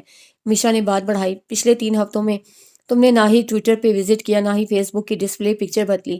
عشا نے ہی مزید نکتے بتائے۔ اور ہمارا مری کے ٹور کا البم بھی تم نے نہ صرف فیس بک پہ مس کر دیا بلکہ ہماری پہلی پوسٹ تھی جس پہ سب نے پہلے تو کیا سب سے لاسٹ میں بھی تمہارا کامنٹ نہیں آیا۔ میشا نے عشا کی طرف دیکھتے ہوئے بائیں آنکھ دبائی۔ وہ مسکرا دی۔ وہم ہے آپ لوگوں کا، اینا نے ٹالا۔ حیرت ہے ہم دونوں کو ایک ہی وہم ایک ساتھ ہو رہا ہے اور کچھ اندازہ بھی۔ عشا اس کے قریب ہو کر بیٹھ گئی۔ وہ سوالیہ نظروں سے اسے دیکھنے لگی۔ مجھے تو لگتا ہے جیسے تم واپس تو آ گئی ہو، مگر عشا نے بات روک لی۔ خود کو وہیں چھوڑ آئی ہو۔ میشا نے بات مکمل کی۔ میرے خیال میں نیچے چلنا چاہیے۔ وہ اٹھنے لگی۔ عشا نے اس کے ہاتھ تھام لیے۔ اینا ایک بات بتاؤں؟ میشا اس کے قدموں میں آ بیٹھی۔ وہ اداسی سے سر ہلا گئی۔ امی کا رویہ نئی بات نہیں، ہم سگی اولاد بھی ان کے اس مزاج سے ہرٹ ہوئے، مگر وہ دل کی بری نہیں ہے۔ لیکن اس سب کو چھوڑ کر میرا بھائی آفین۔ وہ رکی۔ اینا کے دل نے ایک دھڑکن مس کی۔ آفین اور بابا بے حد نرم، شفیق اور دوستانہ طبیعت کے مالک ہیں۔ بابا کس قدر ہرٹ ہوئے اس سارے معاملے میں تم سوچ بھی نہیں سکتی، لیکن جو کچھ میں تمہیں بتانے لگی ہوں وہ بے حد ضروری ہے، شاید تمہارے لیے نہ صحیح مگر میرے بھائی کے لیے۔ آفین اور تم زیادہ قریب نہیں رہے مگر پھر بھی ہم بہنیں گواہ ہیں۔ وہ تمہیں کس قدر قریب سے جانتا ہے، ہم بہنوں سے۔ ہمارے علاوہ اگر وہ کسی کی بات کرتا ہے تو وہ تم ہو اینا، اور پھر سب سے بڑھ کر یہ کہ وہ تمہارے اور اپنے رشتے کو بے حد عزت دیتا ہے۔ تم اس کے لیے بہت ضروری ہو۔ میشا کی بات پہ اس کا منہ کھلے کا کھلا رہ گیا۔ کیا مطلب؟ کیسا رشتہ؟ وہ آفین بھائی۔ میشا ذرا رکی۔ آفین اور تمہارا نکاح ہوا تھا بچپن میں دادا جی کی خواہش پہ، اور اینا کو نہ جانے کیوں ایسا لگا کسی نے اس کے دل کے جذبوں پہ سچائی کی مہر ثبت کر دی ہو۔ اس نے آج تک کسی بھی لڑکی سے دوستی نہیں رکھی، کم عمری کے باوجود اس نے اپنے اور تمہارے رشتے کو دل و جان سے قبول کیا اور دل ہی دل میں محبت سے اس پودے کی آبیاری کرتا رہا۔ اس سارے معاملے میں اگر کسی کا نقصان ہوا تو میرا بھائی آفین کا ہوگا۔ بطول اماں نے تمہارے آنے سے پہلے ہی رشتہ ختم کر دینے کی بات کر دی ہے، لیکن ہم بہنیں نہیں چاہتی کہ امی کے غلط رویے کی سزا ہمارے اتنے اچھے بھائی کو ملے اور وہ ہرٹ ہو۔ عشا نے اس کا ہاتھ تھاما۔ اینا کی آنکھیں جل اٹھیں۔ اور میرا کیا عشا آپی؟ وہ سرخ ہوتی آنکھوں سے ان کو دیکھتے ہوئے بولی۔ میں جس نے انجان ہوتے ہوئے بھی اس رشتے کی طرف قبولیت کا ہاتھ بڑھا دیا، یہ جانتے ہوئے بھی کہ آگے آگ کا دریا ہے، اس میں ننگے پیر دھر دیے، میرا کیا؟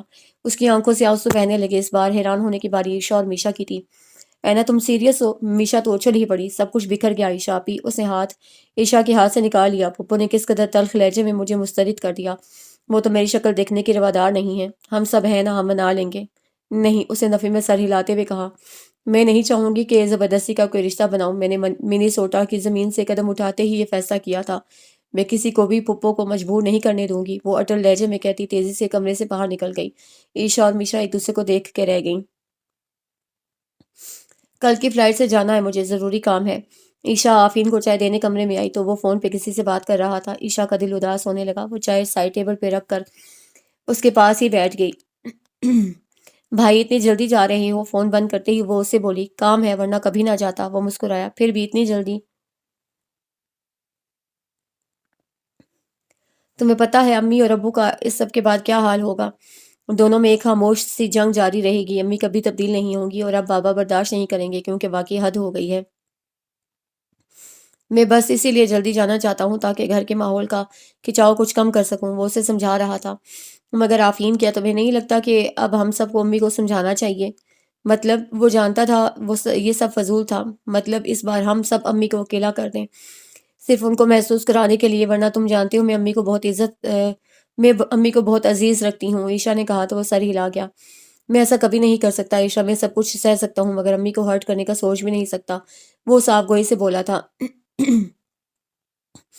یہی تو مسئلہ ہے بھائی کہ اب بات صرف آپ کی نہیں رہی، اب بات اینا کی بھی ہے. آفین نے چونک کر اسے دیکھا تھا. آپ کی ڈھکی چھپی خواہش نے نہ جانے کب اس کے دل کو چا چھوا. پھر بات صرف یہاں تک نہیں رہی بلکہ یہ رشتہ اگر ٹوٹا تو کئی رشتوں میں دراڑ آ جائے گی، سب کچھ بکھر جائے گا. عیشا کی باتوں نے جہاں آفین کے دل کو یک گنا اطمینان بخشا تھا وہیں کسک بھی عطا کر دی تھی. اس نے کچھ سوچتے ہوئے چائے کا کپ اٹھا لیا. کیا کر رہی ہے میری شہزادی؟ وہ کچن میں اسے ڈھونڈتے آئے تو وہ جو شاید کسی کوکنگ کی کتاب میں گم تھی. چونک گئی. قورمہ بنانا سیکھ رہی ہوں، اسے سنجیدگی سے جواب دیا اور دوبارہ ترکیب ڈھونڈنے لگی. اینا میری شہزادی مجھے ایسی ہی اچھی لگتی ہے. پلیز یوں ایک دم سے نہ بدلو بیٹا. ان کے دل کو کچھ ہوا. وہ منی سوٹا سے واپسی پہ واقعی بدل گئی تھی. نہیں بابا میں نے جان لیا یہی عمر ہے کہ بدل لوں خود کو، ورنہ جو دنیا سکھاتی ہے وہ سبق بہت تلخ ہوتے ہیں بابا. وہ کتنی بڑی بڑی باتیں کرنا سیکھ چکی تھی.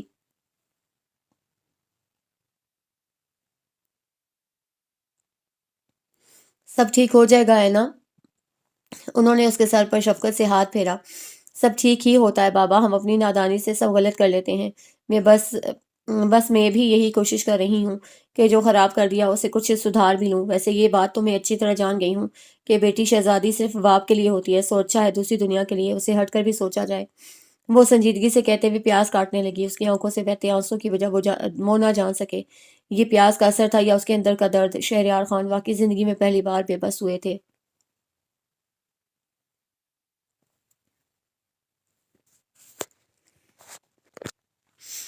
موسم بے حد خوشگوار تھا. گھنے بادلوں نے دوپہر کے وقت بھی شام کا سا سما باندھ رکھا تھا. 2 کنال کی اس وسیع اور اس کچی چار دیواری والے مکان میں جا بجا سرسبز درخت اور ننے پودے جیسے خوشی سے مہک رہے تھے. ایک طرف بنے کچے لمبے برآمدے میں بندی بھینسوں کے گلے میں ٹنگی گھنگریاں چھوٹی چھوٹی گھنٹیاں مسلسل بجتی تو عجیب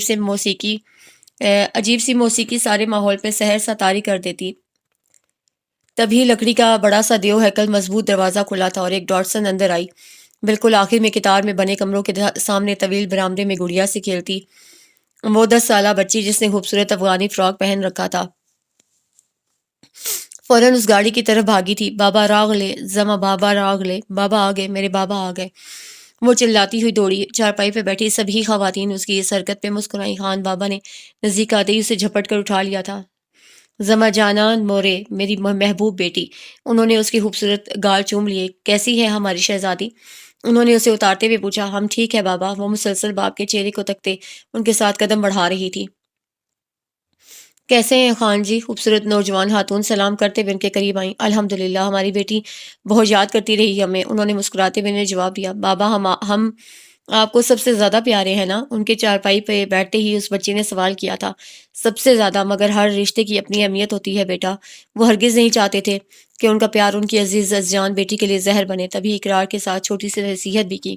لیکن میں تو آپ کے لیے سب سے اہم ہوں بابا. وہ مزید ہوئی. اس کے لمبے بالوں کی چوٹیاں اس کے کندھوں سے نیچے تک آ رہی تھی. ہاں ہاں، وہ ہنسی ہے. ہمارا بیٹی بہت سمجھدار ہے. پتہ ہے گھر کا سارا کام سنبھالنے لگا ہے ہمارے ساتھ. ہر کام میں ہاتھ بٹانے آ جاتا ہے. اس کی ماں کی آنکھیں جگمگانے لگیں. واقعی وہ بھی خوش ہو گئے. ہاں بابا، ہم چاہتے ہیں کہ کسی بھی چیز میں کوئی بھی ہمارا مقابلہ نہ کر سکے، بس صرف ہم۔ وہ کیا کہہ رہی تھی؟ خان بابا کانپ کے رہ گئے۔ ہم انسان ہیں بیٹا، خاکی لوگ، ہم مکمل نہیں ہو سکتے۔ نہیں بابا، میں دکھاؤں گی کہ میں سب سے بہتر ہوں۔ یہ تکبر میں آتا ہے بیٹا۔ انہیں اب غصہ آنے لگا تھا، پر ان کی بیٹی کیا سوچ رہی تھی؟ خود کو بہتر کرنا، سب سے برتر کرنا تکبر نہیں بابا۔ لیلا بس چپ، اس قسم کی سوچوں کو دماغ میں جگہ نہ دو۔ لیلا کی ماں اسے قرآن پاک کی تعلیم دلاؤ۔ انہوں نے اٹھتے ہوئے اس کی ماں کو پکارا اور پھر ذرا کی ذرا مڑے۔ ابھی تم بہت چھوٹی ہو، مگر یہ سوچ اگر پختہ ہو گئی تو یقین کرو لیلا بیٹا، تم اکیلی رہ جاؤ گی، اکیلی اور ادھوری۔ خفا خفا لہجے میں کہتے وہ اسے دور جانے لگے۔ بابا، وہ پکار اٹھی، لیکن ان کے قدم نہ رکے، وہ بہت دور جا چکے تھے۔ بابا بابا، وہ چلا اٹھی تھی۔ لیلا لیلا، آنکھیں کھولو، بہروز نے بری طرح چلاتی لیلا کو جھنجھوڑتے ہوئے پکارا۔ وہ پسینے سے شرابور تھیں، تلفظ بھی بہت تیز تھا۔ بیدار ہونے پہ وہ حیرت بھری نگاہوں سے بہروز کو دیکھے گئیں۔ کیا ہوا لیلا، تم ٹھیک تو ہو؟ وہ پریشان تھے۔ بہروز بابا بابا ہم سے خفا ہو کر چلے گئے۔ ان کے لب کپ کپانے لگے۔ خواب دیکھا ہے تم نے؟ انہوں نے انہیں تسلی دی۔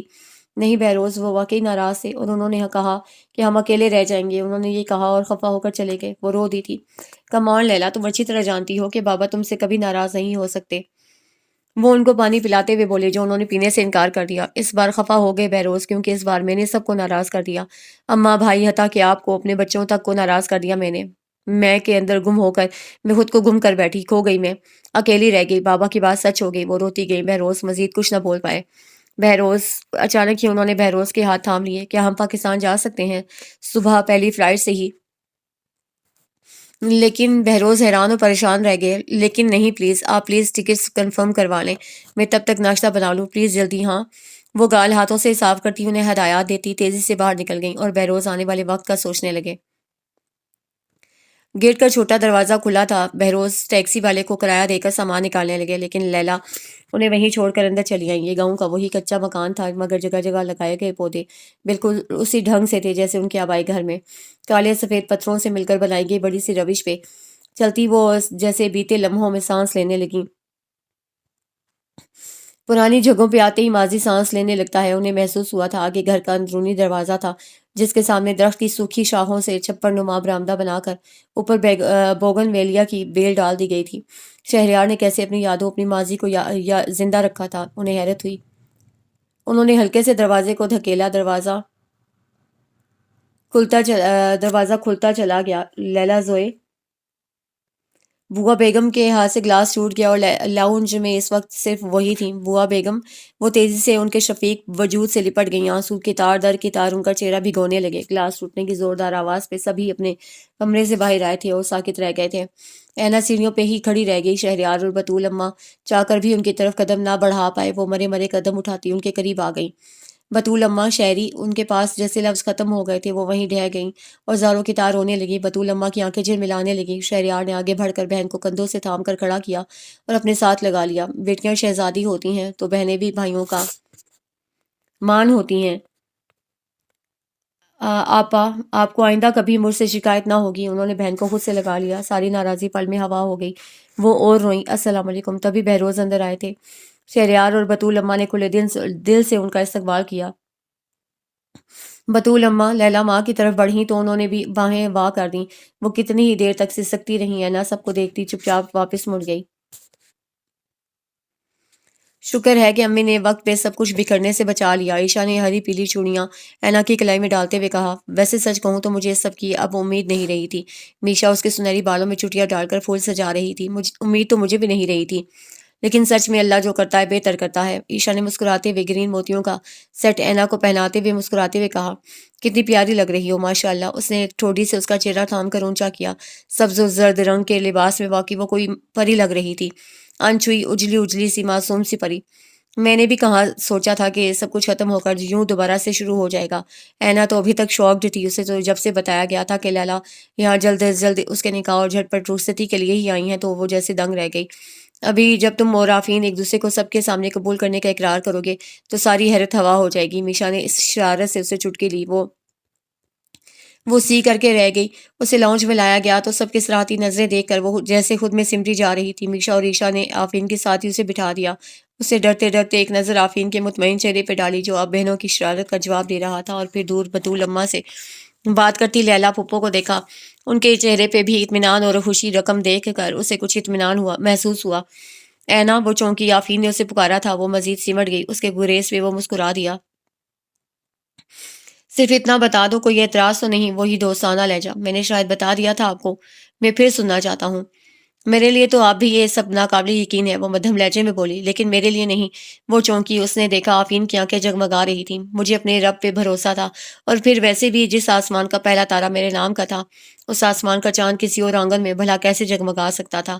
وہ مسکراتے ہوئے پورے یقین سے بولا تھا، اور اینا کے دل کے اندر تک اطمینان سرایت کر گیا تھا۔ بے شک رشتوں کو توڑنے میں نہیں، جوڑنے میں ہی انسان کی بقا ہے۔